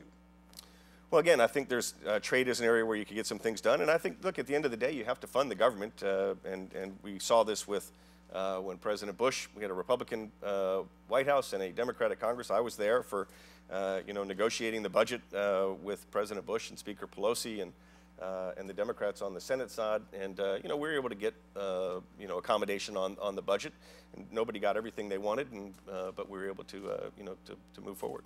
How aggressive do you think House Republicans, if they become majority, should be on subpoenas, on investigating the White House? I don't think that's what people are electing Republicans to do. I think they're electing Republicans to try to put the brakes on spending and make sure that we get our fiscal house in order. We don't double the debt over 5 years and triple it over 10. But there's obviously a legitimate oversight role for the Congress, and it's an important one to ensure that taxpayers' money is being spent properly, that things are being done in a that the laws are being implemented as Congress passed, and that's certainly a legitimate function of the legislative branch. But I don't think that Republicans should be too sidetracked by it. I think that the focus needs to be on policy and spending and taxes and getting jobs going in the country again.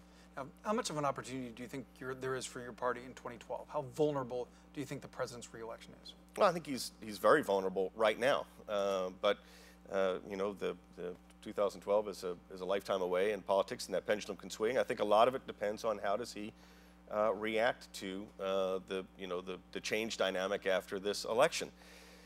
President Clinton was able to adapt because I think voters saw him as someone who had moved too far left, and he was able to come back to the center as because he was a new Democrat and third way. And it'd be interesting to see if President Obama can do that, because he did not campaign that way, and I'm not sure that's how he feels about things. But that said, pendulums swing in politics. 18 months ago, few people would think that there would be a legitimate discussion here today about the prospect of Speaker Boehner like we just had. So I think that he, right now, I would say he is very vulnerable to defeat in 2012, but I would also say it's right now, and that could change. Now, what potential candidates on your side look strong? Well, I think we're going to have a great field. I mean, I'm excited by it. And this is always a tough question because you end up making somebody mad for mentioning them or not mentioning them. But obviously, we've got a lot of the governors and former governors out there. Well, tick through what you see the field is. Obviously Governor Romney, Governor Pawlenty, Governor Palin, whether or not Governor Barber or Governor Daniels get in. But a lot of talk about them out of the Senate. Senator Thune, maybe Senator DeMint, former Speaker Gingrich, former Senator Santorum. I mean, there's I think a big field is good for Republicans, and there could be folks who get elected now who could all of a sudden, be in play in this November. We have a very interesting field of governors getting elected. I wouldn't encourage any of them to get elected governor of your state and then say I'm going to run for president. Yeah. But I think there'll be a lot of new faces. Who is a dark horse like that? Who's on that list? Who would you? Well, I mean, I think when you look at some of the we're going to have some in women governors that I think naturally could end up on a short list. I mean, if for vice president certainly. So I don't know. I don't want to get anybody in trouble. Who's running in a to get elected governor somewhere, and then I'm throwing out their name for. But all I'm saying is it's a very fluid situation on the Republican side, and I think the party is at a point in time where very open to new ideas, new faces, new energy, and I think that's good for us. That'll be helpful.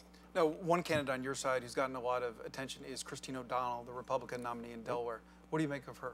I think that she is a clear reflection of people's desire for change, people's in the Republican primary, shaking things up. I hope she wins. I know the poll numbers show that if Governor Castle, former Congressman Castle, had been our nominee, chances were better for Delaware.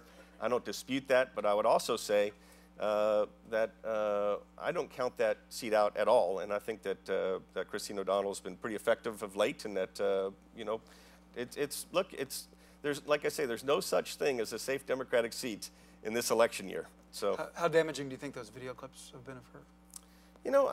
I'm not sure. This environment is such where someone who's out there with a very clear, resonant message that if you send me to Washington, I'm going to put the brakes on spending. I'm going to make sure we don't raise taxes. I'm going to try and get control out of this out of control debt. I think that, you know, gets heard, you know, over and above, you know, 20-year-old tapes about witchcraft. I really do. All right, as we say goodbye here, David Axelrod told us about his iPad. What is your toy these days, Eddie? Well, I have an iPad, I have to say, but I haven't learned it yet. But my goal is how to turn it on, for one thing. So the Google. The Google. So I'm hoping to get a chance to learn that here when I go on my next road trip. What are your devices? Like, what do you use to get news? I just use my laptop and my BlackBerry. That's pretty much it. And where do you go for news these days? Certainly I go to Google and Politico. Yeah, but what's you know, NRO and the Daily Caller, and on the other side, HuffPost, and you know, check out what's going on the costs, and you know, like to see, because I like to read what's in the Daily Cost today, because I like to know what's going to be in the New York Times tomorrow. Ed Gillespie, thank you very much for sitting down with us, taking a break from your board meeting. Thank you. It's a nice zinger there, Ed. Mike Allen, Ed Gillespie, thank you both for that insight into the Republican strategy for this midterm election and for 2012. That concludes our featured interviews. We'll be taking a closer look at 2012 with our panel of game changers. They will join us here as soon as we get all the chairs and things moved around. But while they're doing that, I want to ask the audience a question, and that is, how many of you actually use Facebook? Just to show a show of hands. And that's almost everybody. And how many of you use Twitter? How many are you tweeting right now? And the one person who's been tweeting the whole time actually just took off, Tony Fratto. I follow Tony Fratto, who used to work in President Bush's press shop, and he's been tweeting throughout this entire program. And then a show of hands, how many of you agree with Ed Gillespie that the Republicans will take the House in November? That's not many of you. How many think that the Democrats will actually hang on to the House? Okay, that's even fewer people than who said that the Republicans would take the House from the Democrats. Interesting. Well, I want to welcome everybody back. It looks like the panel is seated. And I want to introduce the moderator of our illustrious panel. Arianna Huffington is the co-founder and editor-in-chief of the Huffington Post and the author of 13 books, including the just-published Third World America, How Our Politicians Are Abandoning the Middle Class and Betraying the American Dream. She is also co-host of Left, Right, and Center, Public Radio's popular political roundtable program. She has a leading role in utilizing the internet to advance the political conversation. Please help me welcome Arianna Huffington and her panel to the stage. Arianna, over to you. You're welcome. Thank you, Jonathan, and I'm delighted to be here. This has been fascinating so far. And now I would like quickly to introduce you to my very illustrious panel, starting with Stephen Hayes, who is a senior writer at the Weekly Standard and the author of Cheney, the authorized biography of the former vice president, and he lived to tell about it. Before joining the Weekly Standard, he was a senior writer for National Journal's Hotline and director of the Institute on Political Journalism at Georgetown University. Welcome, Stephen.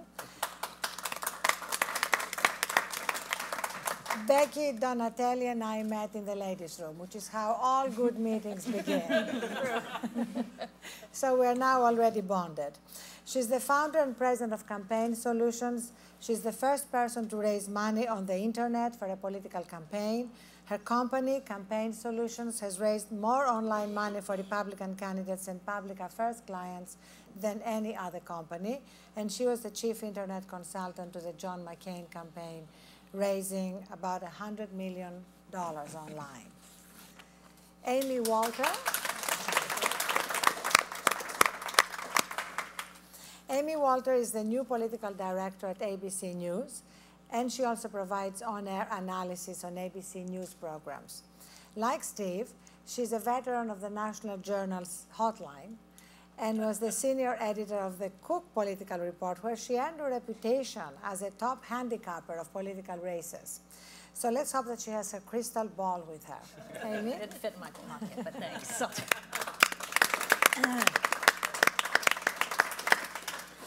And speaking of spot-on election predictions, of course, Nate Silver is the founder of 538.com, the popular poll analysis site that is now hosted by the New York Times. 538 won the 2008 Weblog Award for Best Political Coverage. And among other things, Nate has been named one of Time Magazine's 100 most influential people and has been called a spreadsheet psychic and a number crunching prodigy. So we have a lot to ask you about that. Welcome. So let me start with something that David Axelrod said. He said that there is a kind of group pathology in Washington, which is one of the reasons he looks forward to decamping to Chicago. So you who sort of are covering campaigns or working on campaigns, how do you deal with that group pathology and the way in which what is covered in Washington does not reflect either what is happening or what is being talked about in real America? Well, I live in New York, and there's no pathology there at all. But I think it's probably healthy to kind of get out and have conversations with people who aren't like yourself, I suppose, and that's probably not a lot easier to do in New York than in Washington. But the kind of joke Ed was making about kind of reading the Daily Kos and stuff. I mean, I think it's important to read, whether you're a liberal or conservative, read blogs on all sides of the spectrum. Some of them are very good, some of them are less good, but still give you a sense for the zeitgeist. I mean, that seems so essential to me.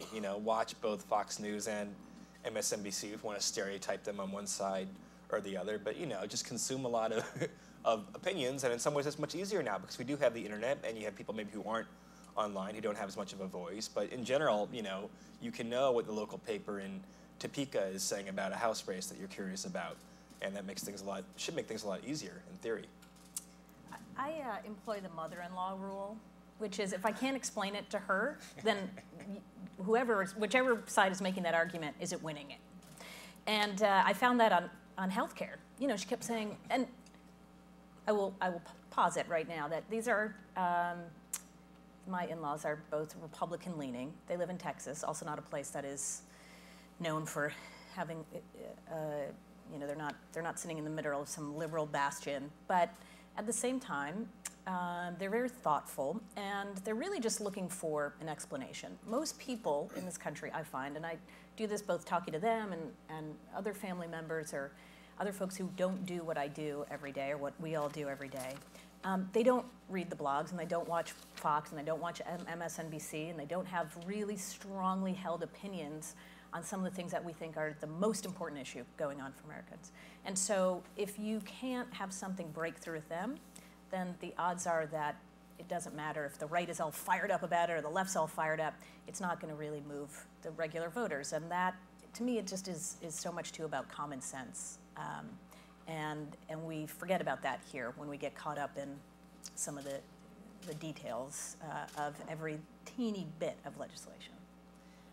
But in fact, a lot of what is happening right now and dominating the debate is not about common sense. It is a lot of fear-mongering, and we see now the new spate of political ads, and a lot of them are playing on fears, which seems to happen every election cycle. Is it true that still fear is the way to go, fear rather than hope? It's either love or hate. I mean, as a fundraiser, we know we have to have somebody really fall in love with our candidate or be deathly afraid of the opposition. So it's one or the other, and I'm sure we see it all across the board.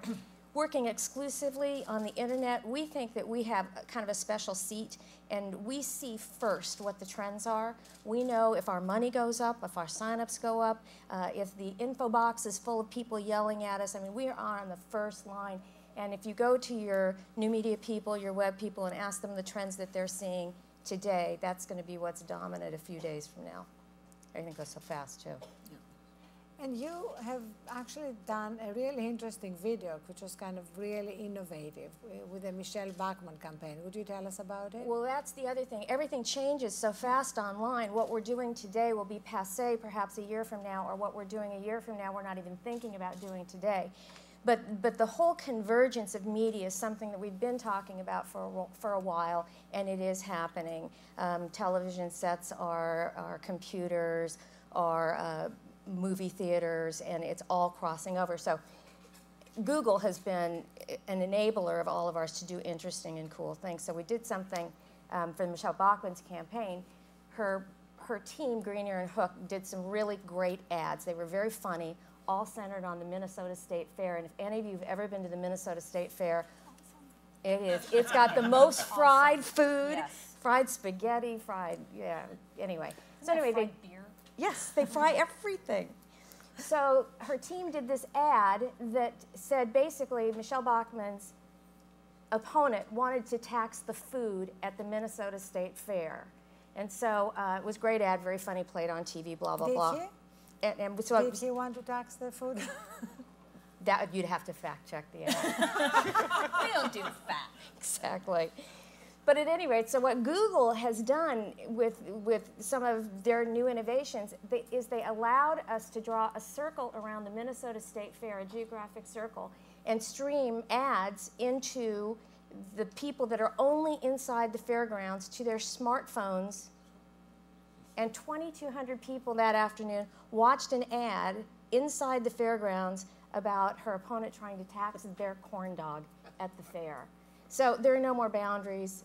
You know, we're really able to talk and communicate across all kinds of levels. But is there a problem in terms of what we just talked about for a second, whether this was a factual ad or not?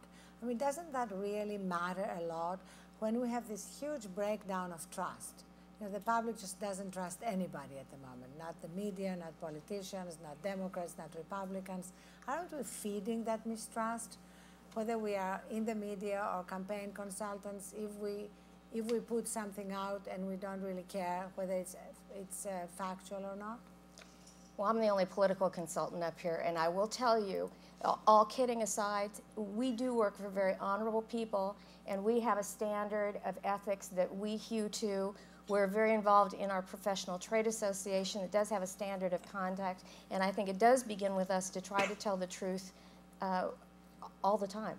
So, what else can the media do, Steve, to well, look, fact check? I think one of the upsides of the proliferation of information sources is the fact that you can go to places and find out whether an ad is truthful or not. I mean, you certainly have, you know, whether it's someplace like PolitiFact or whether it's local reporters that have teamed up with national media outlets that are fact-checking these things on an almost real-time basis. So really interested voters and reporters who, you know, are just trying to sort of keep up with all of this information can go to different sources and get, I think, in many cases, an authoritative up or down, yes or no, this is true or it's not, scoring of these kinds of ads. And it's one of the reasons I think that you know, having this kind of information technology at your fingertips, whether it's on a smartphone, whether it's, you know, whether you're Googling, whatever you're doing, is changing the way that we operate on a minute-by-minute basis. So you think actually people are going to be less willing to just put something out there and hope it lasts until the election? Well, it depends, I think, to what extent they get called on it. I mean, I think that they will. I mean, ultimately, as a believer in free markets, I think if you put good information out there that follows bad, if you can identify blatantly misleading political ads, for instance, and call them on it, I think that people will learn that it doesn't pay to run those kind of ads. Maybe I'm hopelessly naive about that. Wouldn't be the first time people have said that about me. But I do believe that. I do believe that if you provide people with good information, you provide them places to get that good information, they will ultimately use it.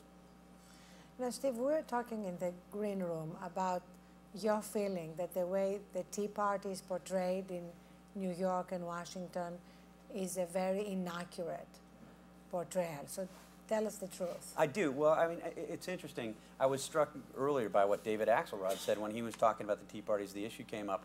And the first thing that he did was turn to this New Yorker piece about the funding of the Tea Party and the Koch brothers.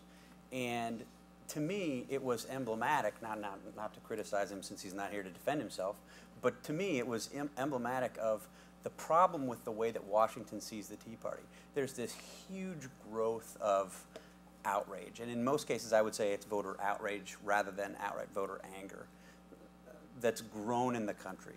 It's, you know, everybody knows it. It's the story of the 2010 election cycle. And yet when you look at the New Yorker, and certainly the New Yorker isn't alone, a lot of people have focused on the funding and the apparatus of the Tea Parties. The story for reporters that are based in Washington and New York is all about, you know, the Koch brothers or these billionaires or how they're raising money or what have you. That's not the story of the Tea Party movement. It's not. The Kochs have been giving money to libertarian causes for 30 years, and they've given money at the same levels for 30 years. The idea that what we're seeing in the country on a grassroots level, which I think is incredibly organic, almost entirely organic, is somehow you know, manipulated by these two brothers throwing money at it from Washington is a total misunderstanding of the way that the Tea Parties have come to be and are operating on a daily basis. But Amy, in fact, it's not just the Tea Partiers who are angry. I have the sense, as I've been traveling around the country, that everybody is angry. Right. It's just that people express it differently. How else do you see people expressing it? They hate everybody. I mean, any institution right now is viewed skeptically, and that's what makes it so hard with these attack ads. I mean, we saw this in 2006.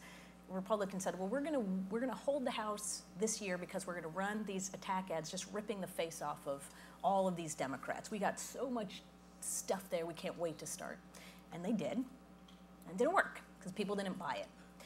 And they were already so frustrated with the status quo that really, unless you said, this person is cloning aliens in their basement that are going to come out and take over the earth, and we have pictures of those people, and even then, it might not have worked. What's next week's Bill Maher clip? That's true. That could be going on HBO next week. That wasn't going to work either. And so we're now seeing some of that coming back to Democrats, right? We're going to run these campaigns. We're going to give people a choice. It's going to be negative, and people aren't buying it. And partly it's because there's a lack of trust of any of the messengers, right? So if you don't trust the messenger, you're not going to trust the message. And then I started talking to consultants about, well, who would be a good third-party messenger now, right? So remember, there's a time you would want Tiger Woods in your ads. Probably not now. It's a time you would want, you know, I'm a successful CEO. Maybe not. Hey, I've made a lot of money on Wall Street. Nope, don't want you either, thanks. And I've used this example a lot, but I think, and we're starting to see some candidates do this, but believe it or not, a humility angle could work a little bit, as well as an acknowledgement that things are broken and I get it. And so I thought it was last year, Domino's did those ads. Did you guys see those that were really smart? It started off with people in a focus group saying, this pizza's terrible, the sauce stinks, the crust stinks. And I thought, okay, then I'm going to see the Papa John's guy jump up and go, see, we did all these focus groups. And instead, the Domino's guy comes up and he's like, yeah. He said, basically, we suck. We know we did. And we're sorry. And we're going to make it better. So we're going to go out and then we're going to bring you guys back. And we're going to give you a pizza and we're going to win you back over because we admit we screwed up. And that kind of acknowledgement is what voters have been looking for. The problem is now that every single person who's associated at all with politics is viewed so skeptically that I don't think it can break through today. Yeah, this is an interesting point because I don't know if you saw the story yesterday about the candidates who've had financial problems and their homes have been foreclosed, etc., and yet the public is looking at them sympathetically, maybe because they feel, oh, at least they get it. Right. So is that what we're really maybe in for? Now you want candidates who've suffered themselves so that the public can identify with them. I don't know that the public is focusing on this. I mean, I agree to Stephen's point that most folks haven't really keyed in on who these people are, and they're just awash in all of these ads. So I don't know if it's that part of it, why it's not resonating. But there's always that piece in American politics. You want somebody who can relate to you. And if you are in Washington, whether you've been here for 20 years or 20 minutes, voters are just apt to tune you out. But then, Nate, does that mean that we are in for continual electoral reversals? Like whoever is in power is going to be the next target of all the anger at the fact that government is not working and solutions coming out of Washington are not working, and then the next guys are going to seize power. Is this like what we're in for? I think that's probably the most likely scenario. I mean, if you look at, if you look at recessions following major fiscal crises, they have long-term effects, 3, 5, 7 years. It's going to be a long time before unemployment gets down to 6.5% or 5.5%. I'm not an economist, or that's my degree. But you're a predictor. But, I was an optimist about the economy for a while, but it seems like, and also one thing about unemployment too is that it doesn't always go down to 4%. Different kind of troughs. Sometimes you only get down to 6.5%. And that's as good as you do in expansion. But there are enough problems with the deficit and the environment and the various kind of foreign entanglements we have. I mean, I don't want to talk too much about, is this kind of the beginning of the end of American hegemony? But these are questions our generation might have to face, and it's not going to be as easy to be an American president. I'm sure in our lifetimes we'll have another couple of great presidents, but there'll be also a lot of presidents who have very difficult times, I would think, and majority leaders certainly, and congressmen and senators who have even more difficult times. It's almost like a game of kind of reverse musical chairs. At some point the economy will improve, and whoever kind of happens to be in power then will benefit from it, But Republicans in 2011, let's say they come in with a 7-seat majority in the House that, the Senate's kind of, decided by Joe Lieberman anyway, and they nominally don't have a majority, but no one can get anything done, and unemployment's still slow, and they're having infighting within their party. I mean, that's not a great situation for them exactly when people expect them to, repeal health care. Some of their voters will, and Obama has the veto pen, and so they could get themselves in a lot of trouble by 2012. But it's good for me, right? If you like messy, complicated, hard to predict campaigns, we should have several of those, I think. But I don't think we're going to have some resolution unless, who knows? I mean, like Amy, I've been thinking about third-party alternatives a little bit. I think if you have maybe a Ross Perot type figure in the 2012 election, it could be interesting, and maybe someone can come in and say, look, both parties have such damaged brands that I'm the one who actually has credibility on the deficit, for example, or on energy issues. So we'll see. It should be interesting. But it's not just that it's not going to be good for the politicians, it's going to be really bad for the country. So given that the scenario that you put forward is really going to be very dangerous for the country, what are the alternatives? Like, where do you see the possibilities for actually turning things around? Can I challenge your Yes. assumption? Why do you think it's going to be No, bad for the challenging country? Nate's assumption.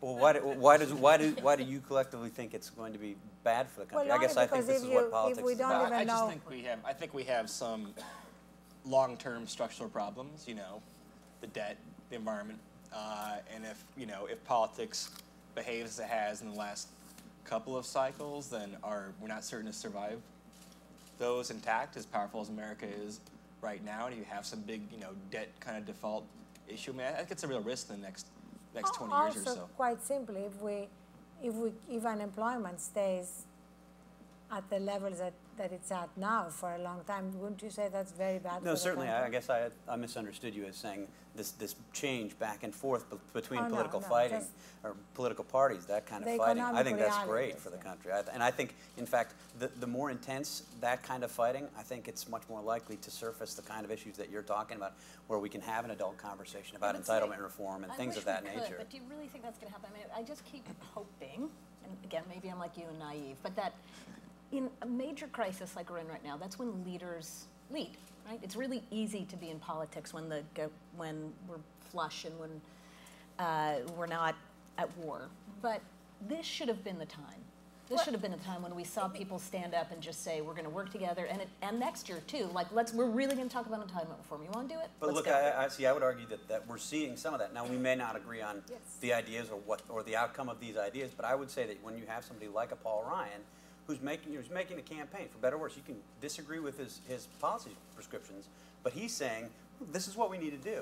This will work. CBO scored it. Here's where we need to be, and let's have an argument But about even it. Republicans won't go along. I mean, that's what I'm No, saying. I It's like think even you're his right. own I think party is pushing back on him. Some of them, I think, but you're also seeing this on early presidential discussions with Mitch Daniels, who's asked point blank, what do we do about this? He said, well, one of the things we need to do is consider raising the retirement age on Social Security. It's the first time you've heard, I mean, look, I'm not getting overly excited that we're going to all have this great debate about entitlements in the next 6 weeks or the next 2 years. But to me, it's one of the first times in recent memory that you've heard people addressing this in a sort of head-on way. Well, let's take a question. We are having a dialogue. That's just it. The whole Tea Party movement, that's what that's about. I mean, there are fringe elements to everything, but most of those people are just concerned about taxes being too high, government not working. They want to talk about issues. They want to explore things instead of just have two bland candidates with greater lousy TV campaigns to choose from. I'm excited about what's going on. So it doesn't work? What do you mean it doesn't work? Dialogue is good. It leads. No. If they come here and all those, then they will go again. Perspectives and people in America want change. They thought they voted for it in 2008. They think they are voting for it in 2010. And if whoever wins doesn't come here and change the way they do business, they will be gone until we elect people who will make things change. But I think what you said now, which is change the way they do business, change the way Washington works, is very different than the specific prescriptions about taxes or the size of government. I mean, this is a different debate. The debate, I think, that the country really wants to have is how broken Washington is. People saw that. Even in these last 2 years, despite the fact that the Obama administration came in wanting to change things. But I really, if you look at the polls, and I'd love to know what you think, Nate, I don't think that the anger is about the size of government. It's about how incompetent government has been. I mean, if you scratch the surface, it's about the bailout and the fact that we bailed out Wall Street and Main Street is still suffering. Well, something like the Wall Street bailout was not going to be one of the more popular policies in American history, where people don't see the upside, right?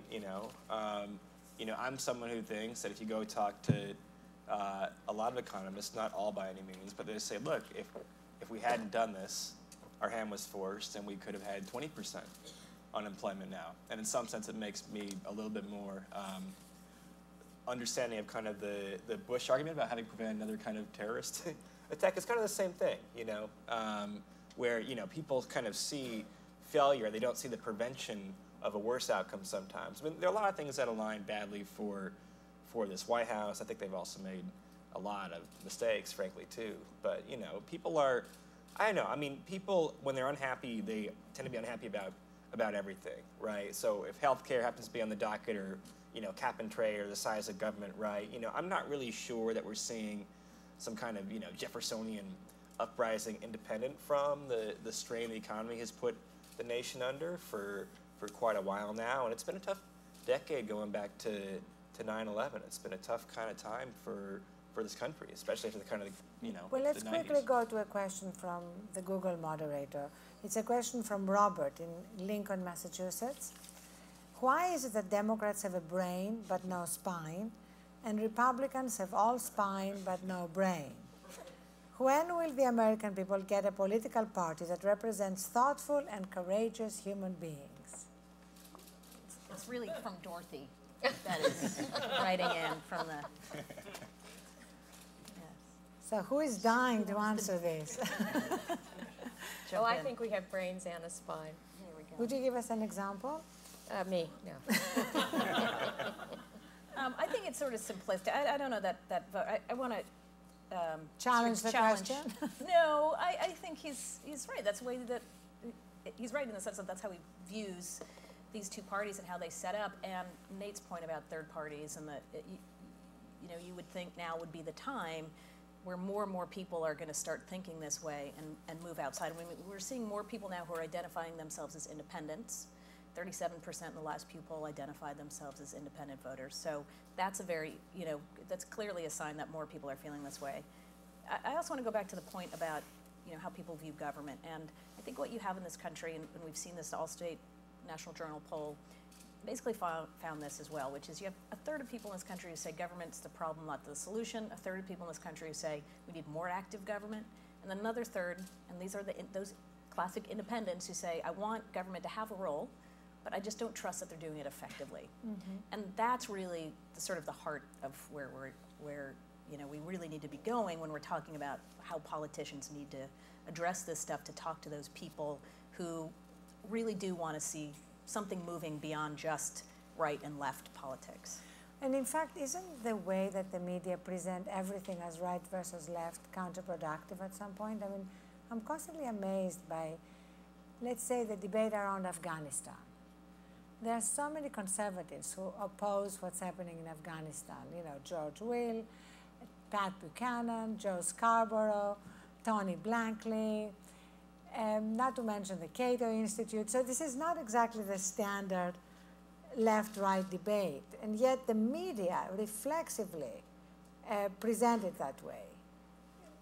But they're all I would argue that they're all part of the media, and they have platforms to make their case.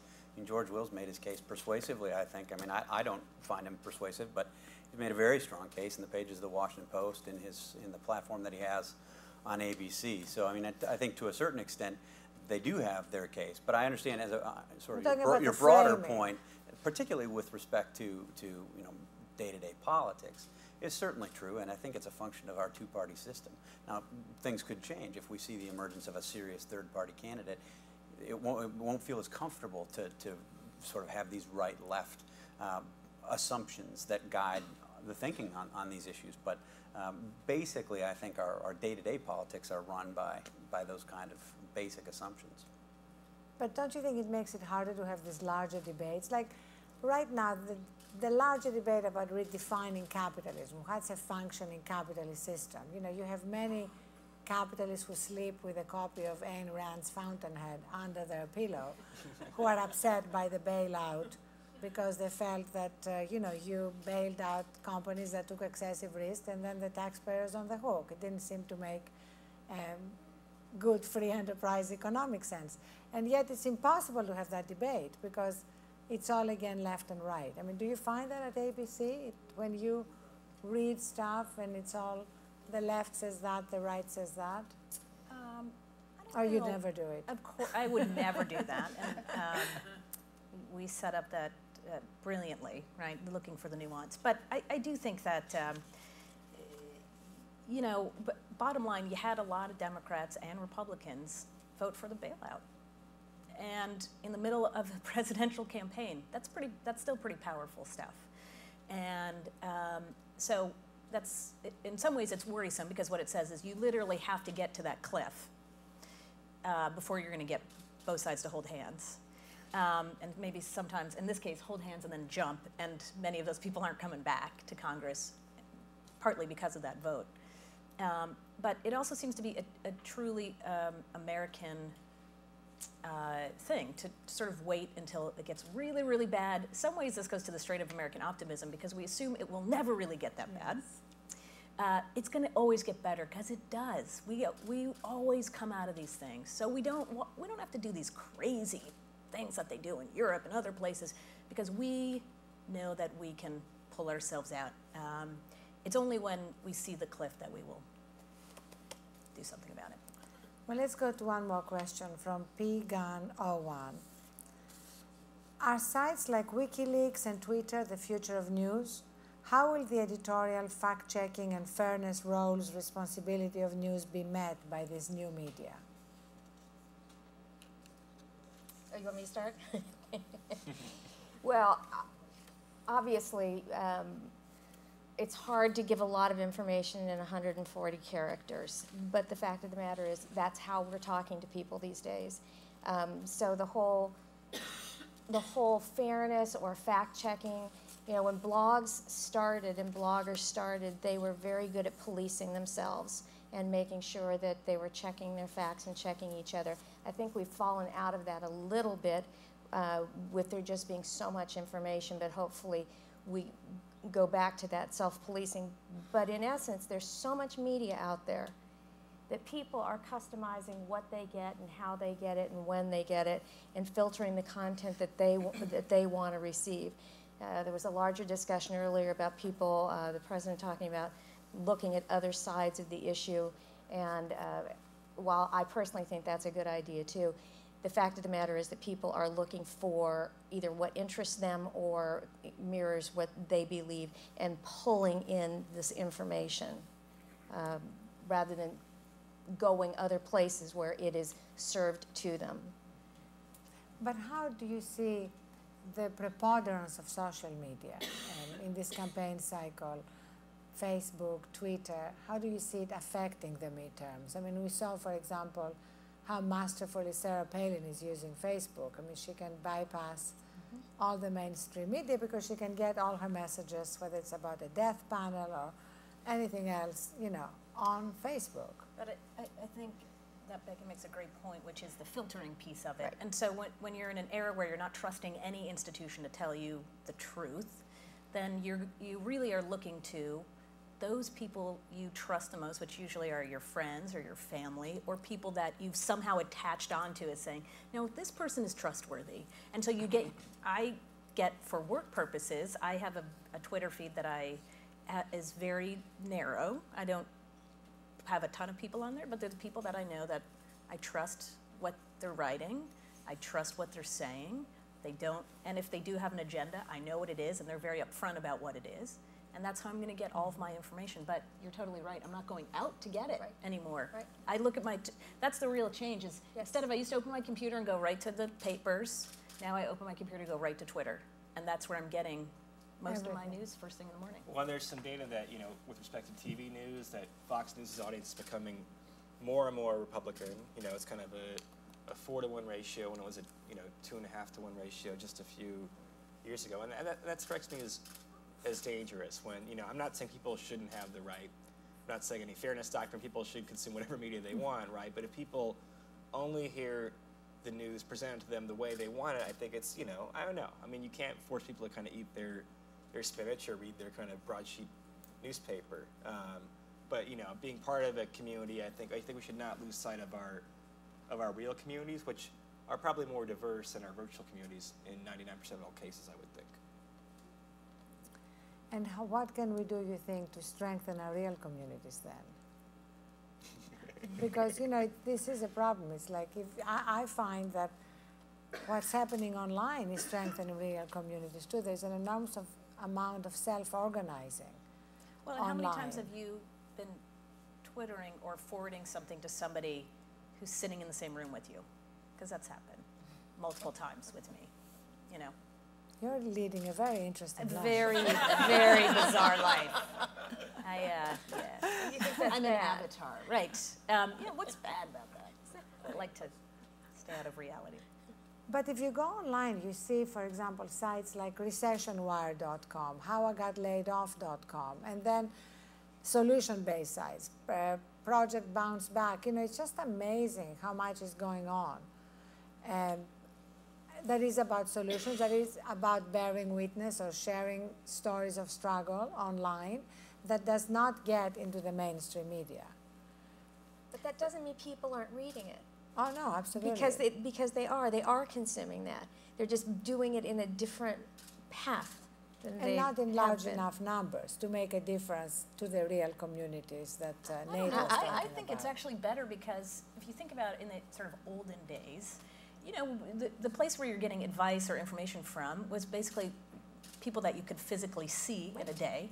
Now you get a chance to go out and get opinions and information from a gajillion people. Now some of it may be totally bunk, but what were the odds that your next door neighbor knew a lot about medicine, right? Oh, I have a cure for that. Really? Have you gone to medical school? I don't know. No, I actually completely agree with that.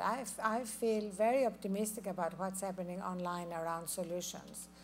And the reason I raise the point is because I feel if the mainstream media, including big sites, I mean, we're trying to do a better job of that, covered them more, then others would learn about them. So it's more of how we cover what people are doing around creating their own sites or using Facebook and Twitter. It's really what Bill Stone calls as the next stage. Twitter has been started as something that was fun, life mapping, where you're eating, what you're doing. And its role during the Iran uprising showed us how incredibly important it would be as an instrument of democracy. And now Bill calls Twitter not a triumph of technology, but a triumph of humanity. And that's still aspirational, but it shows how it can help connect people. I mean, are you seeing that at all? And do you have any examples of how Twitter, Facebook, social media are being used in ways that are really positive, that are countervailing forces to all the forces of division and scapegoating that we're seeing? I think there are as many good things happening within social media and with the way people are using the internet as bad things. With everything in life, I think we tend to hear more about the sensational, crazy things that are going on than the everyday, just connections between people. And it is virtual, and two people might be in the same room, but they're still connecting, and they're talking to each other, and they're sharing opinions.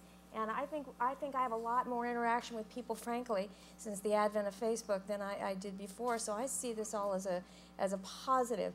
Being a little bit older, I do get concerned on occasion how much information people share about themselves, but that's become the cultural norm. So, you know, that's just the way it is. So let's take one more question from the Google moderator, from Bill in Texas. In view of the Supreme Court ruling in Citizens United, what is there to prevent foreign governments and international corporations routing money through U.S. corporations which are either majority owned by or a subsidiary of a foreign parent? I think we had to have Ben Ginsberg come up and answer that question. Ben, would you like to answer that question? No. Right.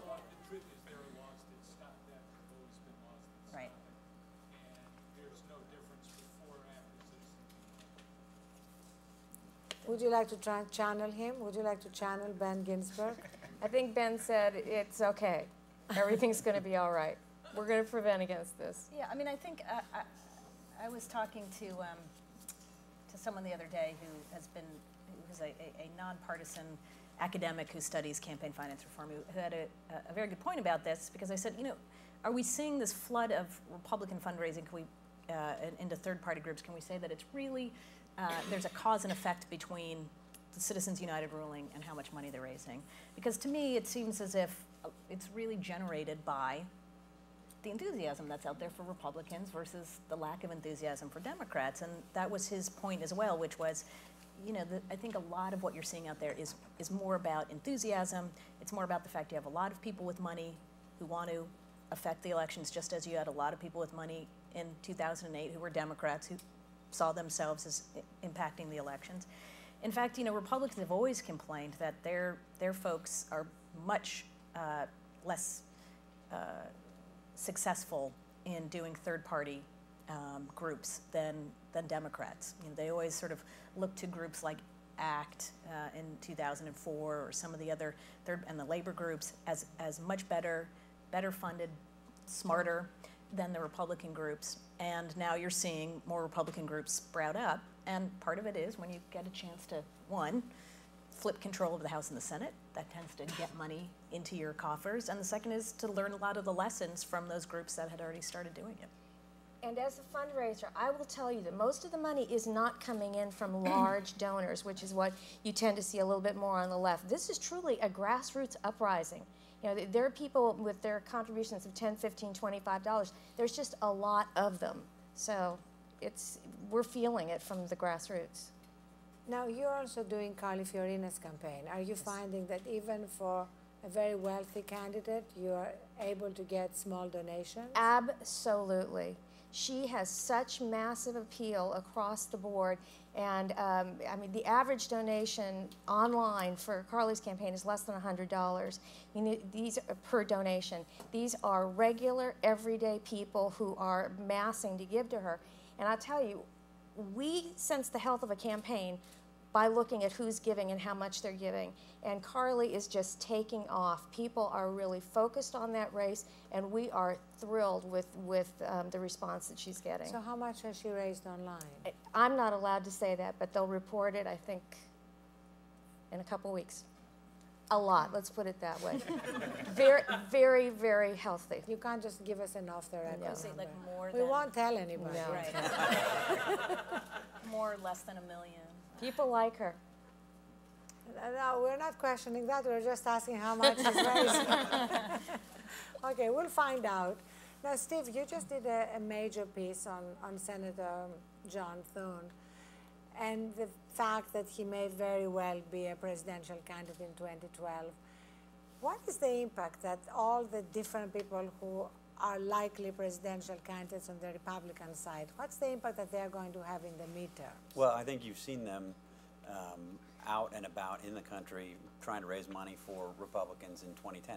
It's been there's been sort of an interesting delay. Jonathan Martin, I think, at Politico had a piece about this a couple weeks ago, and it's reflected in conversations that I've had with political types in Iowa, New Hampshire, South Carolina, who say that the sort of on-the-ground activity that they're seeing is at a much slower rate today than it has been in corresponding times in the past. And I think on the Republican side, that's largely due to the fact that major candidates or would-be candidates don't want to be seen out there sort of pumping up themselves when they really want to be seen as raising money and doing things for the party.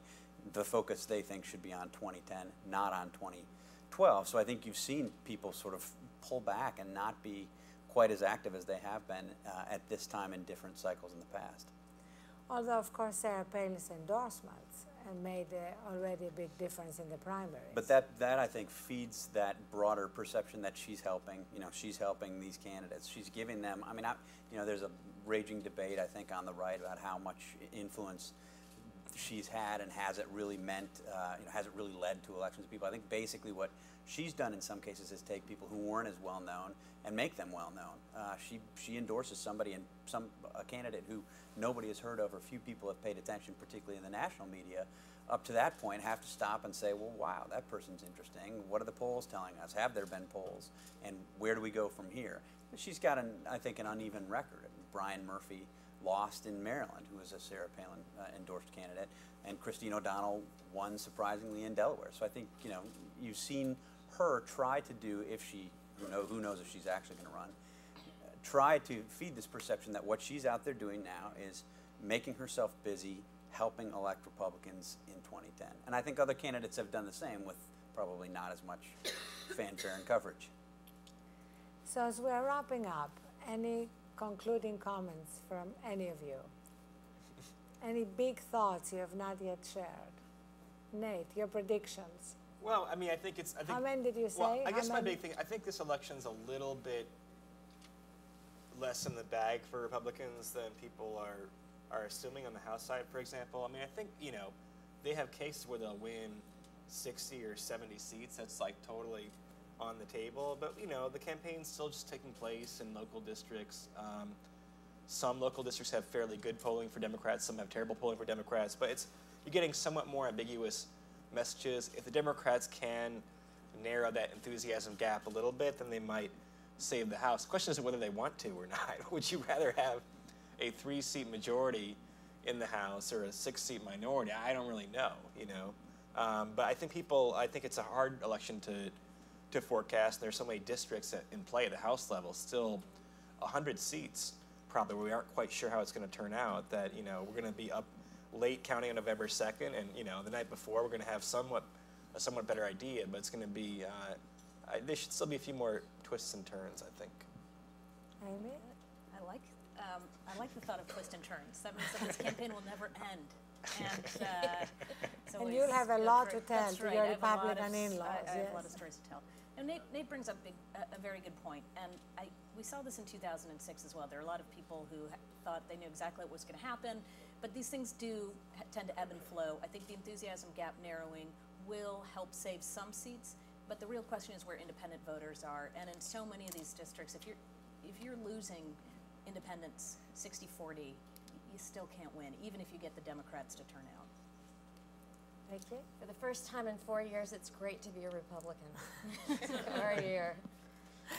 Steve? I think it's actually going to be bigger than most people think. I think, you know, at the beginning of the discussions of the Tea Party and their effects, the people were talking about the Tea Parties as AstroTurf, and it was a small group of people who were really pissed off.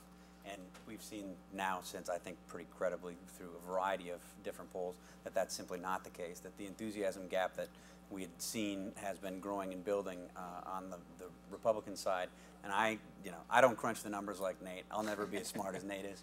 But, you know, I do have a big gut, and I think my gut tells me that this will be bigger than 94, and I don't at all think that the 60-plus numbers on the House side are crazy.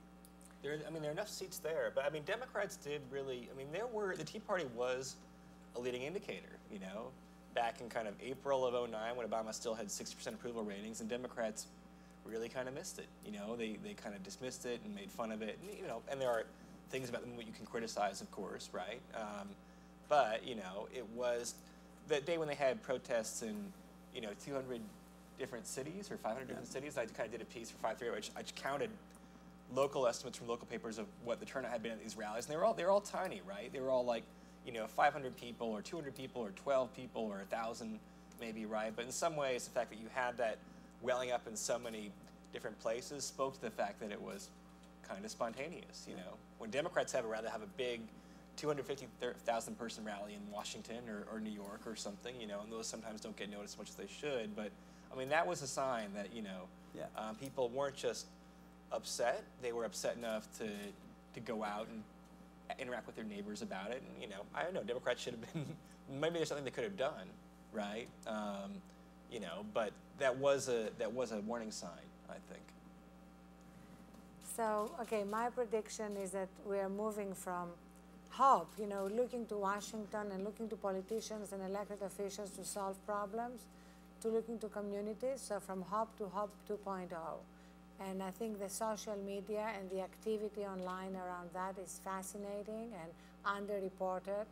And the same way that you are saying that we're all kind of taken aback by the Tea Party growing, I think we're all going to be taken aback by how all these disparate little platoons here and there all around the country can coalesce to sort of a big movement that's very American, of sort of people taking matters in their own hands and actually for the good, turning things around, while of course we have all the other forces that are more destructive that are not going to be named. But thank you all so much, Stephen, Becky, and Amy, and Nate.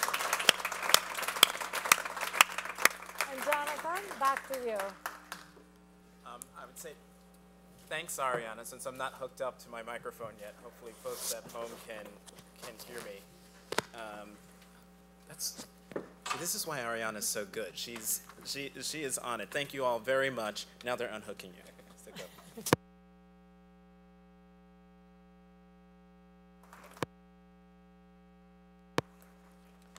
All right,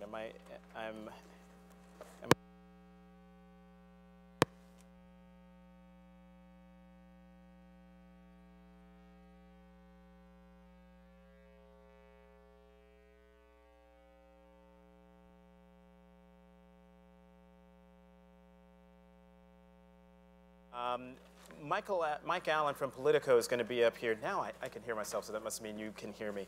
Mike Allen from Politico is going to be here in a few minutes, but before I talk to him, wrapping up today's events, I'm going to talk to this fine young lady here who's sitting down, Ginny Hunt. She is the head, and correct me if I'm wrong, Ginny, you're the head of Google's elections team? Yes, Is that right?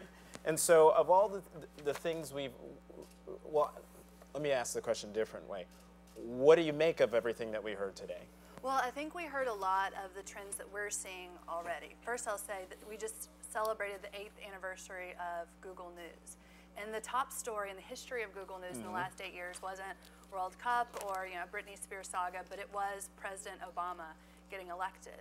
And so I think what we are seeing and understand is that more and more people are hungry for direct access to information about politics and news about the elections online, on their mobile phones, wherever they are. And we should also point out that today is Google's birthday. Yes, 12th. Right, the 12th birthday. So if you go on the Google homepage, there's you get the little birthday cake. This is a great way to celebrate.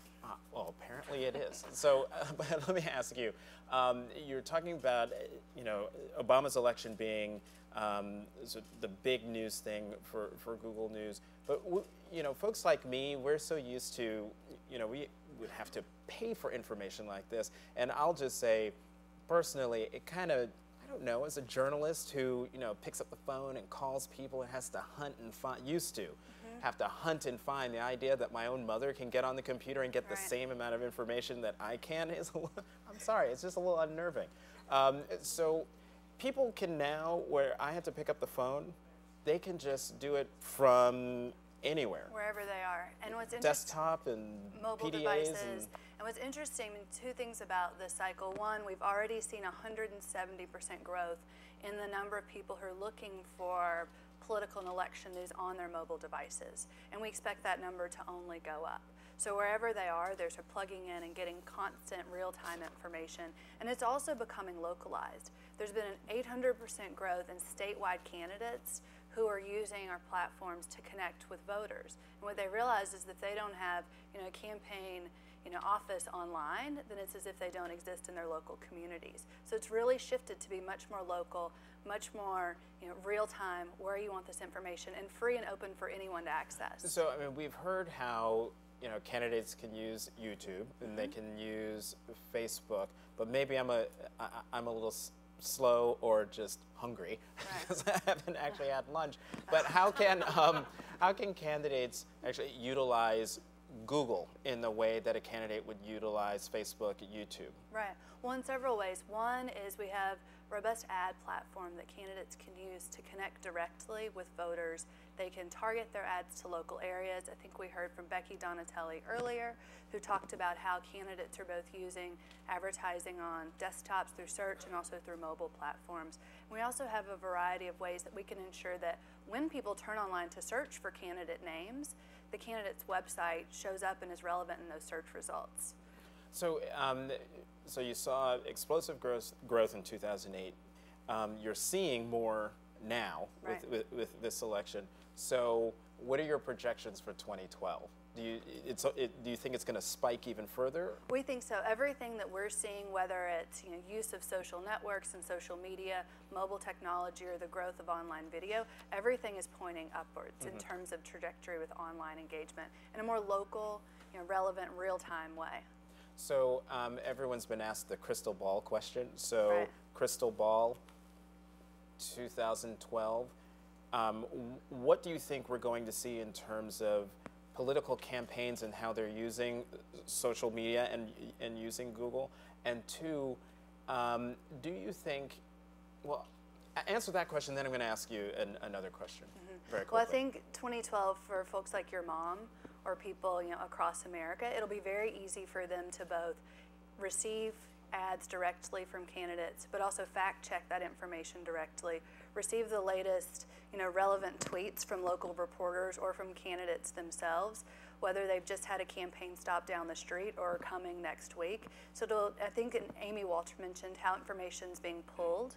People are going to be able to control what information they want to receive from candidates, issues, and news sources that they trust. So how many people are we actually talking about here? Because not everybody is linked to the internet. Not everyone is wired. So I guess the question is, how much room is there for you to grow? It sounds to me like there's not exponential because there are a finite number of people, but you have a lot of room to grow. Right. Well, and the numbers are already large. I think it's around half of Americans are turning online and then to their mobile device to find political news, but that still leaves another 50%. And I think the frequency with which they're receiving that information is going to increase. And they'll continue to engage in deeper ways with campaigns as well. So whether it's platforms like Moderator, which we use today, which will allow campaigns to directly have a dialogue with their supporters and their communities, you'll see that it won't just be about receiving information, but actually participating. Well, this has been great. Ginny, well, thank you for hosting today. Very much for sharing with us Google Moderator and the platform today. I want to bring up Mike Allen from Politico, because now we've got big stuff to talk about, or even bigger stuff to talk about. So, Mike, we've got great job. Thank you very much, and great job to you. Your two master interviews. So we've got, as I've said, now a gajillion and one times, 5 weeks to go until the midterm elections. November 2nd is election day. Your interviews with Axelrod and Gillespie, do you believe either of them? You've got Gillespie, who's gung-ho about the Republicans taking the House, and you've got Axelrod, his attitude is, we're going to take some losses, but we're going to hang on. Which one's right? Yeah, well, what they both had in common was they made it clear that the conversation out in the country, out in the states, out in the district is different from what's going on here. And so our assumptions, probably sort of one way or the other, are probably too extreme. I think history would tell us that as we come into these closing days, these races are going to close, and there's going to be a little more drama. So I think Ed Gillespie is right to be bullish about the trends for Republicans, but also David Axelrod is right to recognize that there are going to be surprises and that these gaps are not as dramatic as they may be seen at this moment. Well, you know, Nate Silver just told Ariana Huffington that he thinks that sort of the enthusiasm and confidence of the Republicans taking the House is a bit overblown. I mean, you're a veteran Well, of that's all right. this. Do you think Nate is right in his sort of warning to the GOP? Nate is always right. Good answer. But I'm not going to argue figures with Nate. But I'll tell you what the parties say. What the parties say, and the reason that you are right to be cautious, is that Republicans need 40 pickups. You can get to... in the House. On the House side, you can get to 35, 36, 37, 38. You can't sit here, we can't sit here and write on a Google product what the 40 flips would be. But if we sat here at this same time in 1994, you wouldn't have been either. So Republicans are counting on this wave to carry in a few people that they can't be sure of. Now, what the parties say is that some of these seats come in clumps. So if you get to 36, you're probably going to get to 38. If you get to 38, you're probably going to get to 45. And that's how these numbers start to get high. If you get to 45, something big is going on, you probably get to 50. And so that's why we can't sit here and forecast it, but it is prudent to say we can't say exactly how these big numbers that people are going to talk about would look in real life. So I thought it was a leading question that you had for David Axelrod when you asked him, is there a race you think the Democrats can win that would be surprising? Is there a race in your mind that you think the Democrats can win that no one's paying attention to, or they think that the Republican can win? Yeah, everybody's looking to, we're going to be, turn back to Oliver North here. Everybody's wondering who is the Oliver North of this cycle. That is in 1994, huge Republican year. He was the one prominent candidate who lost. So who's the big Republican who's going to lose this year? I think people would look at the Senate race in Delaware, Christine O'Donnell, and say that might well be one of them. The polls right now, as Eddie Gillespie acknowledged, are big. But what I think you're also seeing in polls is that there's a real opportunity for Republicans looking to 2012. Just today, Politico, George Washington University has a battleground poll out, and it shows that only 38% of people are certain they want to re-elect Barack Obama. So there's going to be certainly an opportunity there. That's something else that may close or may change. The president's not on the ballot. He's not running for himself. But you're seeing a number of Republicans saying, hey, this nomination might be worth having. And that's why I was very interested in the very long list that Ed Gillespie went through of potential Republican candidates. There's going to be a bunch of them who think, I might be able to do something with that nomination. Let me ask you really quickly, this question of voters in polls asking would they vote for President Obama again if the election were held today. As a political watcher, do you think that question is a helpful one? I mean, the guy's okay. Now so the guy's just talk in. about leading questions. Okay, okay. I'm an opinion writer. I can lead the witness, but we'll push back. No, I think you're making a good point. Like, what is your? You have obvious skepticism about it. What's your skepticism? Well, I think, or what would be a better question? Well, no, I just don't ask the question. We're focusing on the folks who are on the ballot in 2010. But here's my final question for you. The president is going off to Wisconsin, going to college campuses, trying to gin up those first-generation voters, people bring of back color. the students. Yeah, right. Yeah. Do you think? Do you think it will? Do you think the president has any other option but to do this? And two, do you think it'll be successful? Will he get them out in numbers, not as they came out in 2008, but at least a point or two above where they were the last midterm election cycle? Yes, he will get more of those first-time Obama voters or the Obama voters than he would have otherwise.